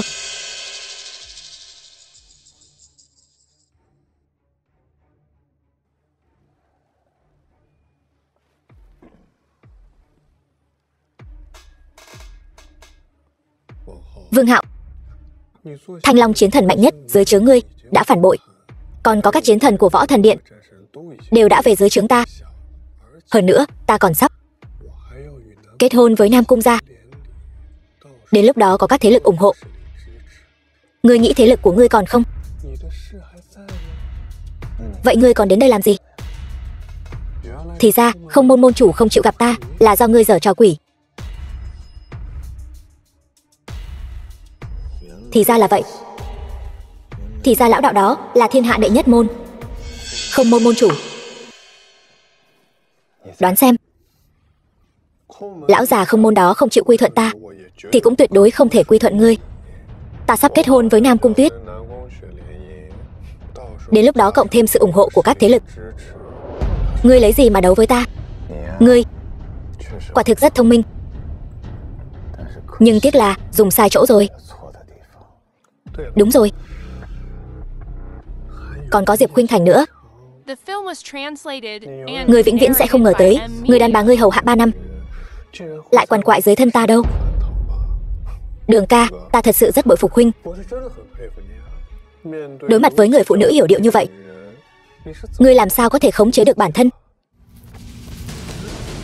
Ngươi nói lại lần nữa xem. Sao, ta nói không đúng mà? Vương Hạo, ngươi muốn làm gì? Cũng đúng, vì loại đàn bà này mà kích động không đáng. Thanh Long Chiến Thần hiện tại cũng không có ở đây, ngươi cũng không có quyền gì mà thao túng Võ Thần Điện nữa. Ta đoán lần này ngươi đến tụ bảo các là để chọn vài món đồ cất giữ thích hợp, sau đó tặng cho Nam Cung Tuyết cầu hôn nàng, đúng không? Nhưng ngươi yên tâm, có ta ở đây. Hôm nay ngươi một món cũng không đấu giá được đâu. Vậy thì chúng ta hãy rửa mắt mà đợi. Chư vị, chiếc nhẫn này lai lịch rất lớn, nghe nói là do Đường Vương Lý Thế Dân đeo. Cái gì? Chiếc nhẫn này lại có lai lịch khủng khiếp như vậy sao? Thật hay giả vậy? Tụ bảo các chúng ta thành lập 100 năm có thừa, chưa từng có một món hàng giả mạo nào. Món hàng này do Lạc lão đích thân giám định. Nếu Lạc lão nói là thật thì chắc chắn là thật rồi. Đừng nói mấy lời thừa thãi nữa, mau ra giá đi. Được, vậy ta không nói nhiều nữa. Giá khởi điểm 500 vạn, 520 vạn, 530 vạn, 600 vạn. Ai đây dám nâng giá lên 100 vạn? Lại là công tử nhà nào đây? 1000 vạn. Điện chủ, ngay cả tư thế ra giá của ngài cũng đẹp trai như vậy. Đây chẳng phải là thiếu gia nhà họ Vương sao? Hắn không chỉ đơn giản là thiếu gia nhà họ Vương, mà còn là điện chủ của Võ Thần Điện. Ngươi có nghe nói không, Vương Sâm đó hiện tại chính là điện chủ của Võ Thần Điện. 1.500 vạn, 3.000 vạn, 3.000 vạn lẻ một, 5.000 vạn. Ta đã nói rồi, hôm nay ngươi một món đồ cũng không đấu giá được. Điện chủ, Vương Sâm này có hơi quá kiêu ngạo rồi. Không sao, nếu Đường đệ ta thích thì cho hắn là được. Điện chủ, ngài cũng quá đẹp trai rồi. Xem ra điện chủ đại nhân cũng rất hứng thú với vật này. Nếu đã như vậy, ta tuyên bố vật này thuộc về điện chủ đại nhân. Tốt.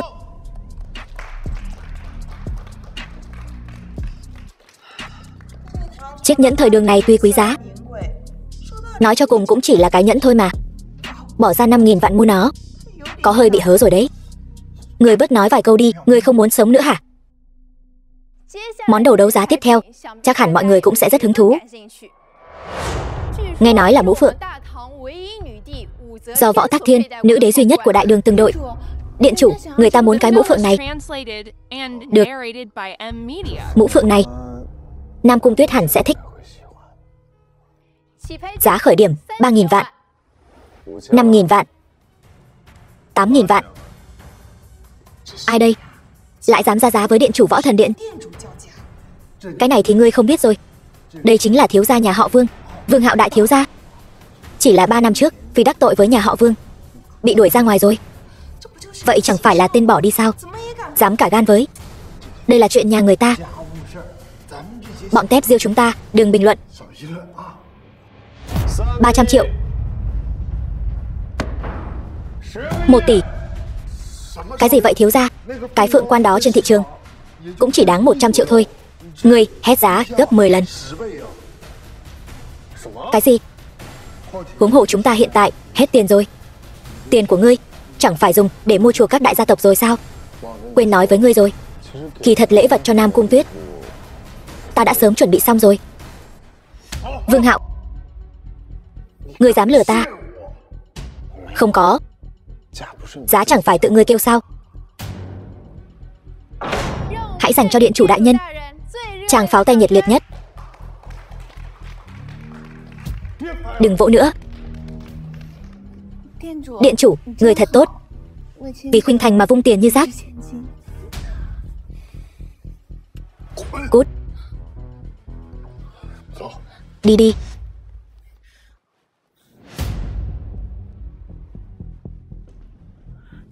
Cái gì? Ngươi nói Vương Hạo hắn chưa rời khỏi kinh thành.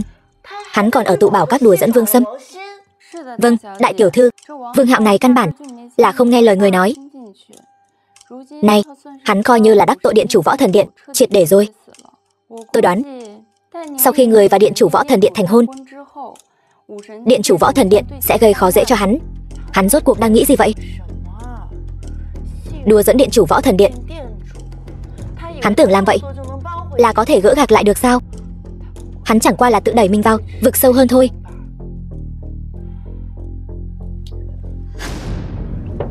Đại tiểu thư, người muốn làm gì? Ta tất nhiên là muốn đi tìm Vương Hạo.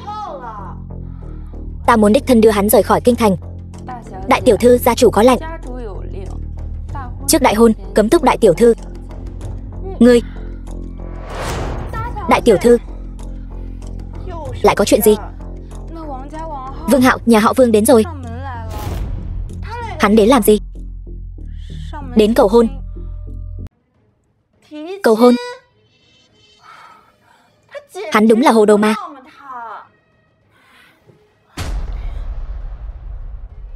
Thả ta ra. Ta bây giờ phải đi tìm Gia Gia. Các ngươi nếu còn cản ta, ta sẽ bỏ mạng trước mặt các ngươi.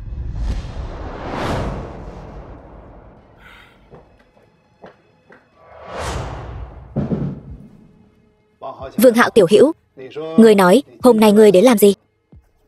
Cầu hôn. Ta không nghe lầm chứ? Ngươi, một kẻ bị Vương gia đuổi ra khỏi nhà, nói đến Nam Cung gia chúng ta cầu hôn. Vương Hạo, tên phế vật này, ngươi thấy hại Tuyết Nhi của chúng ta chưa đủ sao? Còn dám đến đây? Chư vị, ta Vương Hạo, chuyện ở yến tiệc xuất chinh chúng ta đã biết. Vương Sâm này tuy rằng không phải người lý tưởng nhất của Tuyết Nhi, nhưng so ra hắn cũng là người duy nhất trong đại hạ có thể xứng với Tuyết Nhi. Hơn nữa, hôn thư của Vương Sâm Nam Cung gia ta đã nhận được rồi.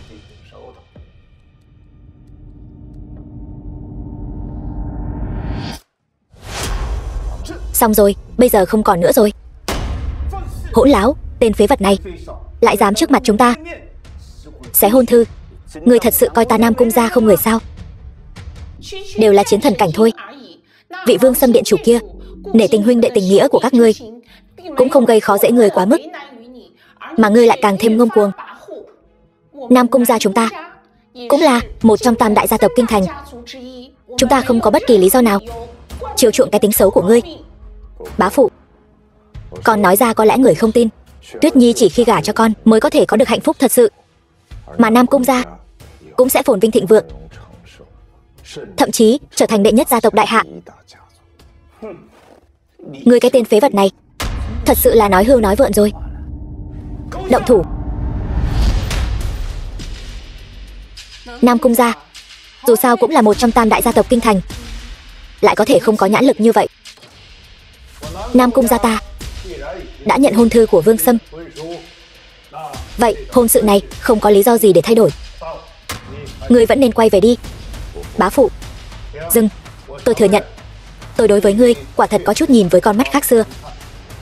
Nhưng Vương Sâm đích thực là điện chủ Võ Thần Điện. Tuy Nam Cung gia ta có chút thực lực, nhưng nếu muốn chống lại Võ Thần Điện, vậy chẳng khác nào si tâm vọng tưởng. Cha, sao người lại tới đây? Ngu xuẩn. Đây là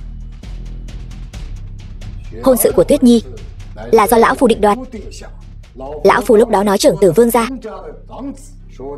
chính là nói Vương Hạo, mà các ngươi lại cho rằng chỉ cần là đích tử Vương gia là được.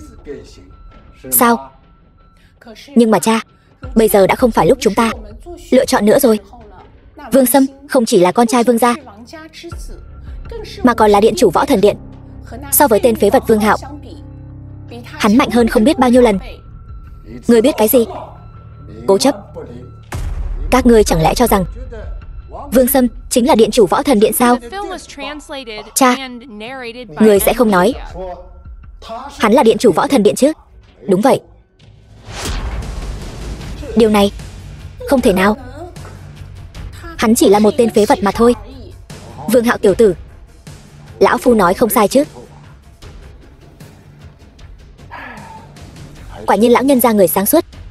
Cha, trong yến tiệc xuất chinh này, Thanh Long Chiến Thần đã nói điện chủ Võ Thần Điện là Vương Sâm chứ không phải Vương Hạo. Tuy hắn có được võ thần giới, nhưng cuối cùng lại bị Vương Sâm cướp mất. Hắn bây giờ chỉ là cái vỏ rỗng. Nói hắn bây giờ là điện chủ Võ Thần Điện, vậy thì có bằng chứng gì? Cho nên mới nói các ngươi ngu muội đến cùng cực. Ai nói điện chủ Võ Thần Điện phải dùng võ thần giới để chứng minh? Vậy Vương Hạo tiểu tử, người hãy chứng minh thân phận của mình đi. Được. Kiếm đến. Đây là hiên viên kiếm, kiếm tùy thân của điện chủ Võ Thần Điện. Tương truyền hiên viên kiếm này đã từng lấy mạng hàng ngàn hàng vạn diệt tộc. Chỉ cần nhìn từ xa cũng có thể cảm nhận được một luồng sát khí. Ngươi thật sự là điện chủ Võ Thần Điện sao?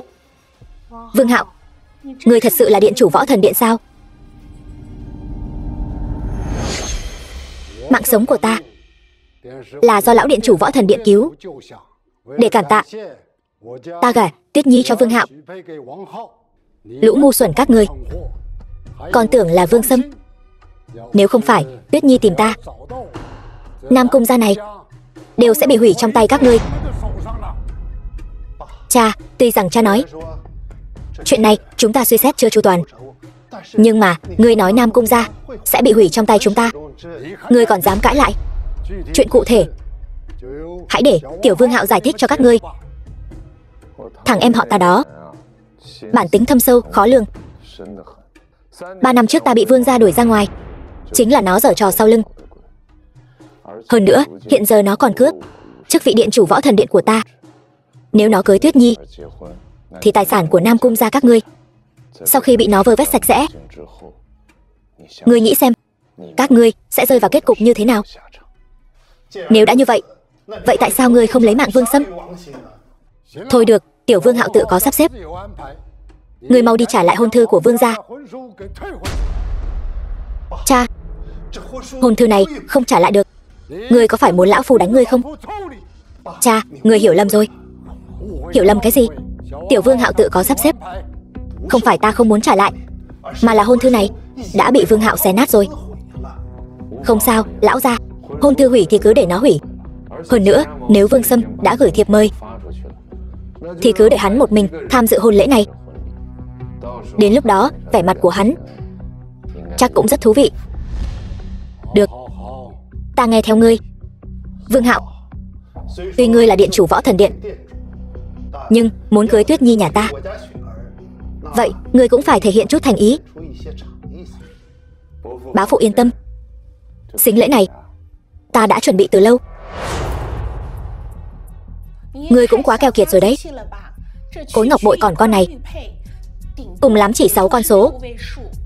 Nam Cung gia ta là một trong 3 đại gia tộc ở Kinh Thành. Đồ thiển cận, thứ tiểu Vương Hạo lấy ra sao có thể là vật tầm thường? Ngọc này ẩn chứa chân long chi linh, có thể bảo vệ Nam Cung gia các ngươi thịnh vượng mãi mãi. Quả nhiên là điện chủ Võ Thần Điện, ra tay hào phóng thật. So ra thì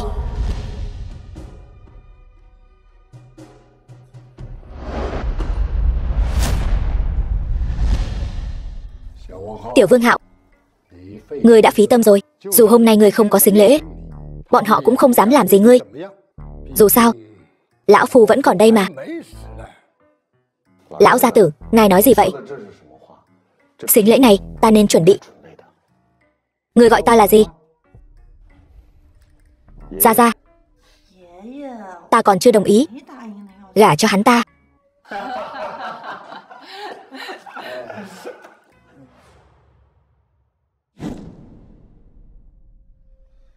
Thiếu gia, ngài tìm tôi. Hôn lễ ngày mai chuẩn bị thế nào rồi? Các thế lực đại hạ đã được thông báo chưa? Xin thiếu gia yên tâm, chỉ là Nam Cung gia kia, đến giờ vẫn chưa có động tĩnh gì. Nam Cung gia không có động tĩnh gì cũng là bình thường. Dù sao Nam Cung Tuyết cũng không muốn gả cho ta. Nhưng hiện tại ta không chỉ là người thừa kế vương gia, mà còn là điện chủ Võ Thần Điện. Cho dù Nam Cung gia có 1.000 lần không bằng lòng, cũng không dám cãi lời ta. Vậy nên ngày mai bọn họ nhất định sẽ đến. Người của Nam Cung gia xuất phát chưa? Vẫn chưa. Nam Cung gia này chẳng lẽ thật sự dám hủy hôn sao? Nam Cung gia phái người đưa tới một món quà. Quà gì?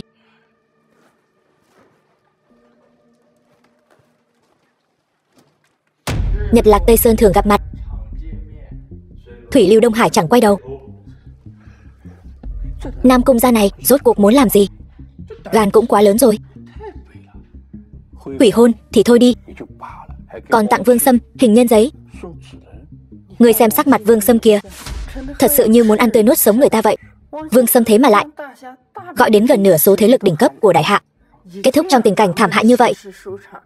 Nếu chuyện này truyền ra ngoài thì đừng nói là vương gia, ngay cả Võ Thần Điện cũng mất hết mặt mũi. Lần này có trò hay để xem rồi. Khi người đến Nam Cung gia, Nam Cung gia có gì khác thường không? Cái này nói thuộc hạ đến đó thì tên phế vật Vương Hạo cũng đang ở Nam Cung gia. Hắn và Nam Cung Tuyết nói cười cười. Nam Cung gia, Vương Hạo, các ngươi chán sống. Thanh Long, thuộc hạ có mặt. Ta muốn người bây giờ đến Nam Cung gia, bắt Vương Hạo về cho ta, chờ ta xử lý. Thuộc hạ rõ. Ta muốn xem thử Thanh Long ngươi là thật sự quy thuận ta, hay là một cái đinh được cài bên cạnh ta. Điện chủ phu nhân, tình hình hôn lễ là như vậy. Ngươi còn cười được nữa, toàn nghĩ ra mấy trò quỷ quái. Nếu ta là Vương Sâm, ta còn tức giận hơn hắn. Bị chúng ta hủy hôn thì thôi đi, ngươi còn tặng hắn hình nhân giấy. Ta đây là đang tiêm phòng cho hắn. Hắn dám làm chuyện đại nghịch bất đạo thì phải gánh chịu hậu quả, dù là mất mạng. Đúng rồi, ta bảo ngươi điều tra tình hình bên cạnh hắn đã điều tra được gì chưa? Vương Sâm này cũng coi như là xảo quyệt. Tuy ta luôn ở bên cạnh hắn, nhưng mà những chuyện cốt lõi thì không biết được. Chỉ biết hắn là tàn dư của Minh Sát Điện, còn lại thì... Vậy là bây giờ vẫn chưa thể ra tay. Điện chủ chẳng lẽ đang đau đầu vì tin tức của Minh Sát Điện? Thanh Long trở về. Vị tiền bối này chính là môn chủ Không Môn. Ngươi không phải đối thủ của hắn. Cái gì? Thiên hạ đệ nhất môn hộ Không Môn. Tiền bối vừa mở lời vàng đã có tin tức về Minh Sát Điện rồi sao? Thật không ngờ người đứng đầu thiên hạ lại trẻ tuổi đến vậy. Không Môn chúng ta đã ghi chép toàn bộ tin tức về Minh Sát Điện vào trong thư này. Đa tạ tiền bối, không cần khách sáo. Không Môn ta tuy được mệnh danh là thiên hạ đệ nhất môn, nhưng chưa từng muốn tranh giành vị trí đứng đầu.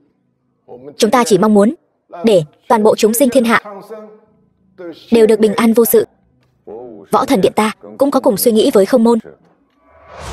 Ta xin thề ở đây, tuyệt đối không để Minh Sát Điện làm hại nhân gian. Nhưng vẫn phải nhắc nhở điện chủ một câu.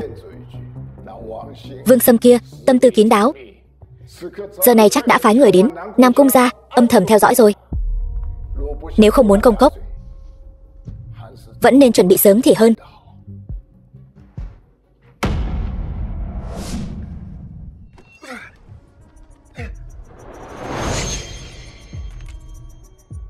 Thiếu gia đã xác nhận Thanh Long Chiến Thần và Vương Hạo đã đánh nhau một trận. Vương Hạo không chống đỡ nổi, bị Thanh Long Chiến Thần chế ngự. Tốt, xem ra Thanh Long này vẫn là người biết thời thế.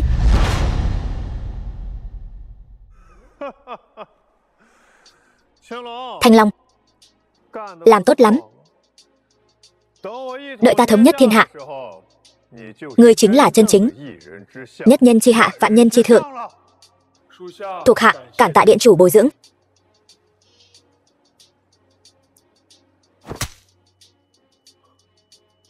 Đường ca tốt của ta, sao huynh lại rơi vào tình cảnh này? Vương Sâm, ngươi lại dám phản bội vương gia, gia nhập Minh Sát Điện. Vương Hạo, đến giờ ngươi vẫn chưa biết sao? Tại sao 3 năm trước ngươi lại bị trục xuất khỏi vương gia? Ngươi có ý gì?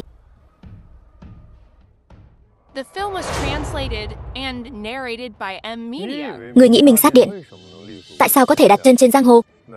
Tất cả đều nhờ vương gia âm thầm ủng hộ. 3 năm trước, ngươi tiêu diệt Minh Sát Điện, có biết đã gây ra bao nhiêu tổn thất cho vương gia ta không? Đáng lẽ ngươi phải mất từ 3 năm trước rồi.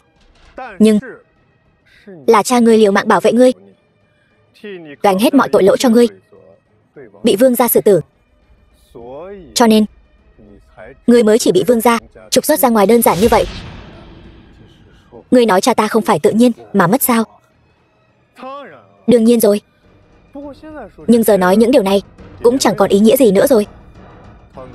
Đường ca, ta còn phải cảm ơn huynh. Năm đó đã tiêu diệt điện chủ Minh Sát Điện, ta mới có cơ hội trở thành người quyền lực như vậy, mới có cơ hội trở thành điện chủ Võ Thần Điện. Ta còn phải cảm ơn huynh thật tốt đấy, đường ca tốt của ta. Còn nữa, Diệp Khuynh Thành và Nam Cung Tuyết, 2 nữ nhân kia, từ hôm nay trở đi, nữ nhân của ngươi chính là nữ nhân của ta. Còn cả Võ Thần Điện của ngươi nữa, ta sẽ thành người quản lý thật tốt.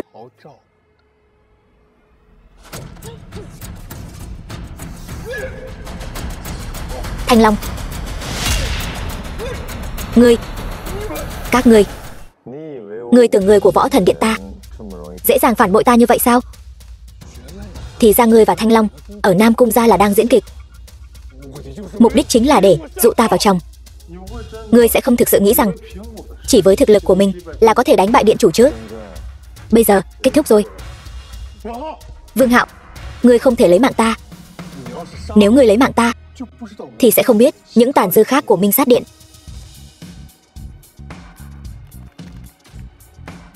Cái này, danh sách Minh Sát Điện này là từ đâu mà có?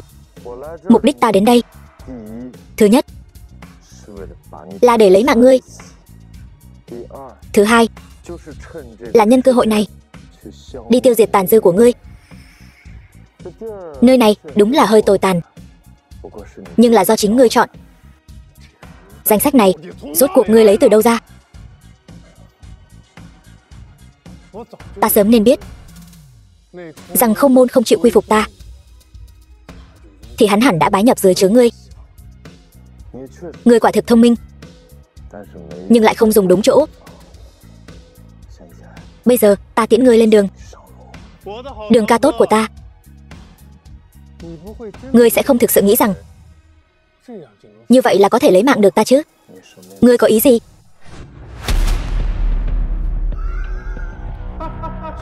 Thiếu gia, đừng ai động, động nữa ta sẽ thích nổ bom.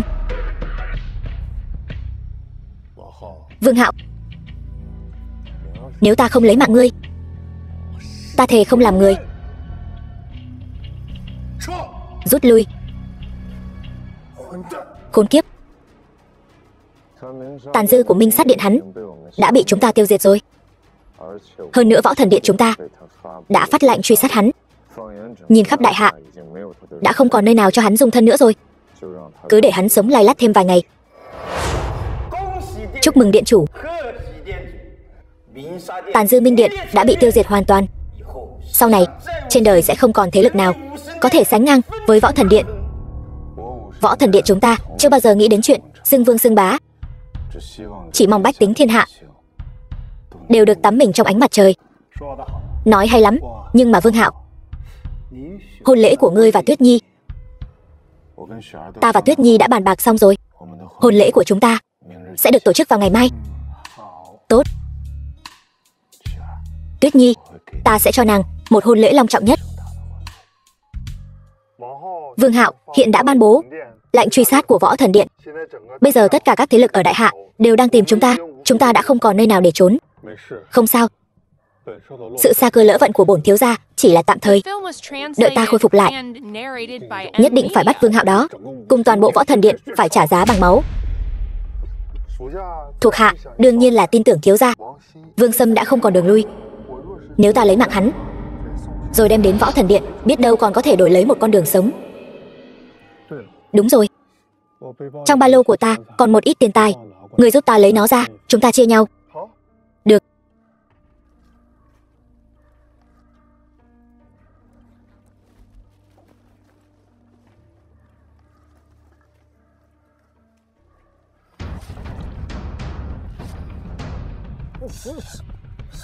Thiếu gia, Võ Thần Điện treo giải thưởng hậu hĩnh lắm phải không? Vương Hạo, nếu ngươi không để ta sống thì đừng trách ta. Chúc mừng. Đa tạ, cảm tạ.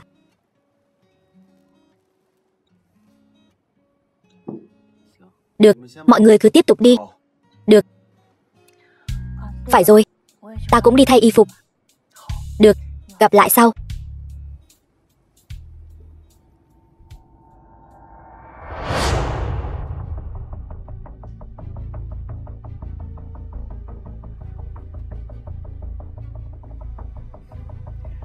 Không phải đã nói gặp lại sau sao? Sao lại vội vàng thế?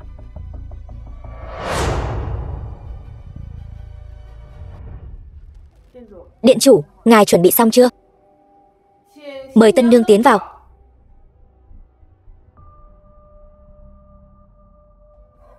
Kỳ lạ, Nam Cung đại tiểu thư sao không ra? Chẳng lẽ không muốn gả cho điện chủ? Ngươi đừng nói bậy. Nam Cung đại tiểu thư và điện chủ rất tâm đầu ý hợp, sao lại không muốn gả chứ? Vậy, ngươi nói đây là chuyện gì? Mời tân nương tiến vào. Ta đi xem sao.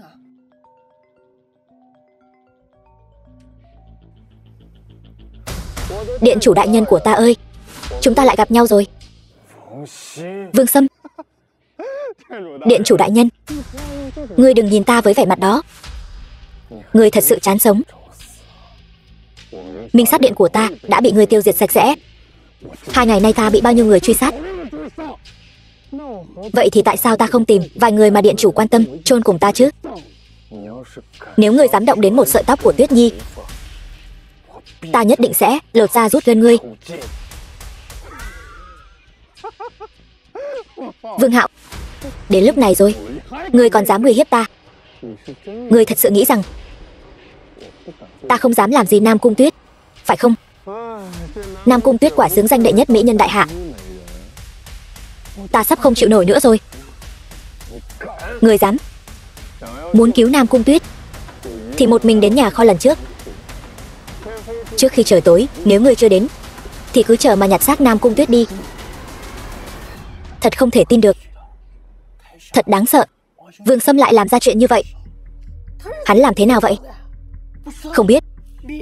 Minh sát điện chẳng phải chỉ còn mỗi hắn thôi sao? Đúng vậy. Điện chủ, là thuộc hạ làm việc sai sót để Vương Sâm thừa cơ hội bắt cóc phu nhân. Xin điện chủ trách phạt. Vương Hạo. Vương Hạo này, ngươi nhất định phải cứu Tuyết Nhi. Tất cả dựa vào ngươi rồi. Còn không mau đi đi. Mọi người yên tâm, ta nhất định sẽ đưa Tuyết Nhi về an toàn. Chư vị, mọi người ở đây chờ một lát, ta đi đón tân nương về. Điện chủ, đây nhất định là âm mưu của Vương Sâm. Hắn nhất định đã sắp xếp tất cả. Ngài bây giờ đi qua e rằng nàng là thê tử của ta, cũng là điện chủ phu nhân của Võ Thần Điện. Ai dám cản ta, xử không tha. Các ngươi không cần đi theo.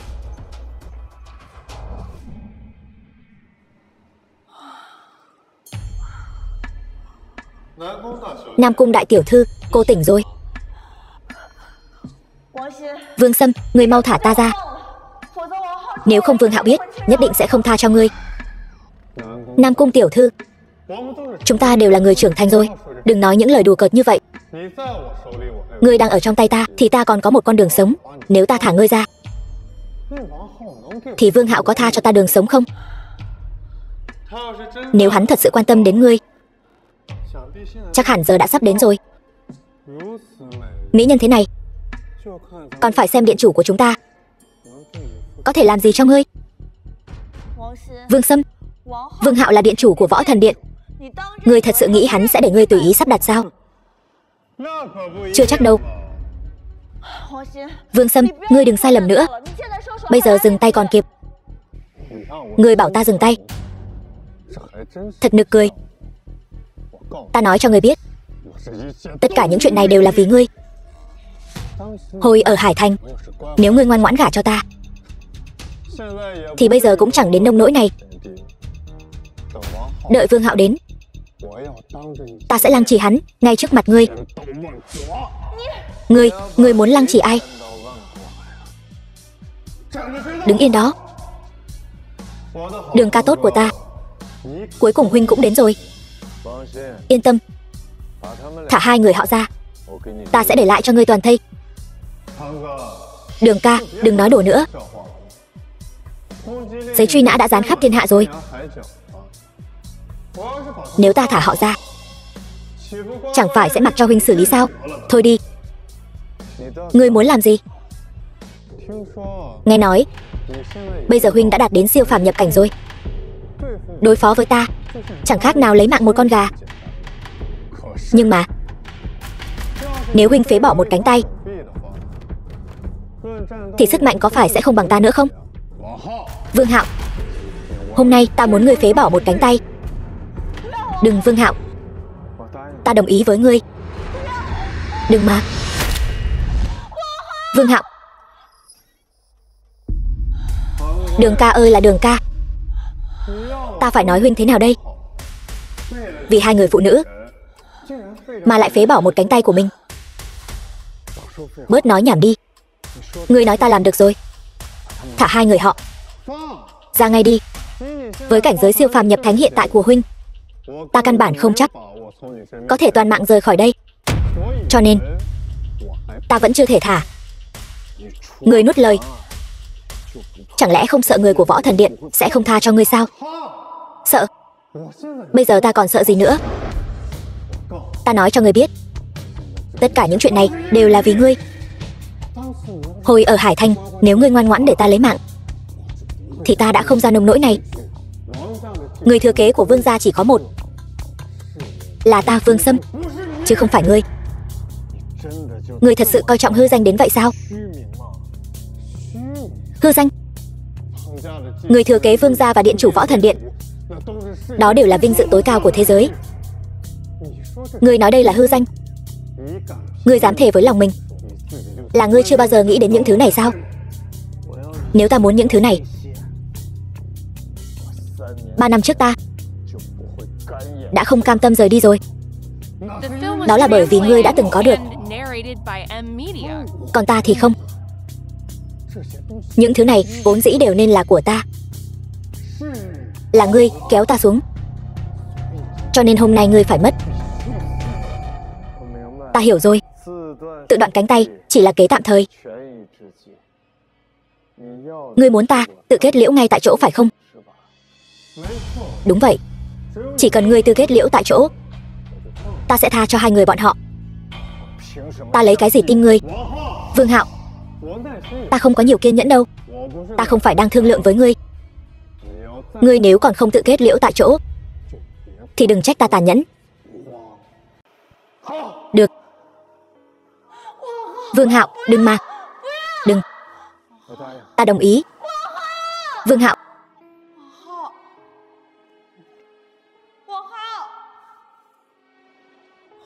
Còn ngây ra đó làm gì? Ra tay đi. Vương Hạo.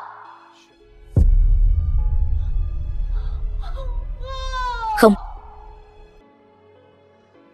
Vương Hạo ơi Vương Hạo, ngươi thật đúng là kẻ si tình. Nhưng mà điều này thì có ích gì chứ? Sau khi ngươi đi, đám phế vật của Võ Thần Điện căn bản không phải đối thủ của ta. Vương Hạo, Ta đã nói với ngươi rồi, tất cả mọi thứ của ngươi ta đều sẽ đoạt lấy. Đáng tiếc, sau khi ngươi đi, ngươi sẽ không còn được thấy ta hành hạ nữ nhân của ngươi như thế nào nữa rồi. Ngươi chắc chắn như vậy sao? Cái gì? Ta vừa rõ ràng thấy ngươi bị đâm xuyên tim rồi mà. Sao ngươi còn sống? Ngươi rốt cuộc là người hay là quỷ? Siêu phàm nhập thánh.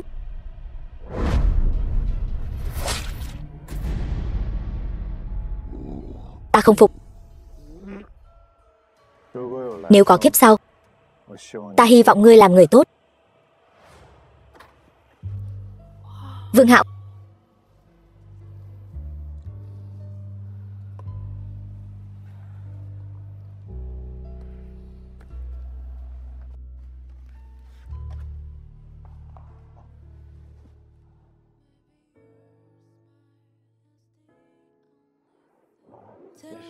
Không sao.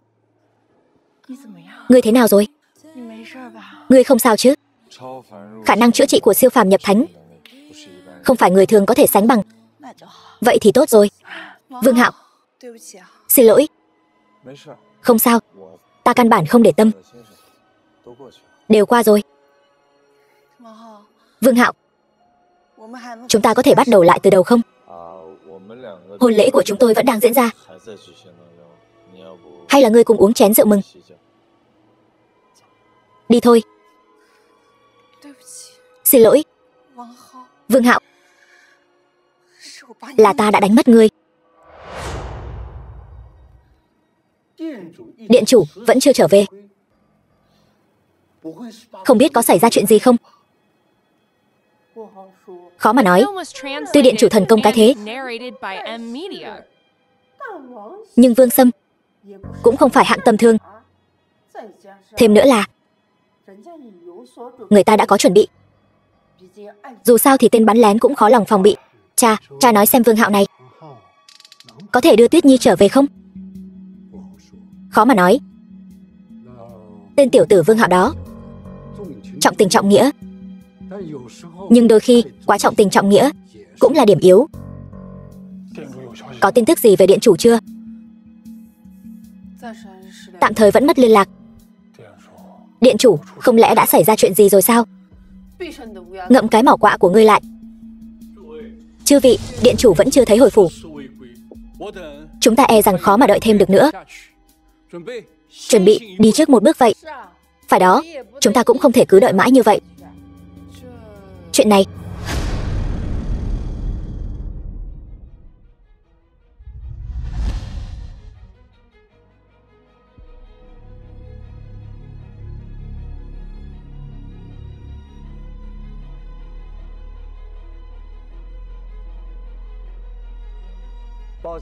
xin lỗi, đã để chư vị đợi lâu. Cung nghênh điện chủ. Điện chủ phu nhân.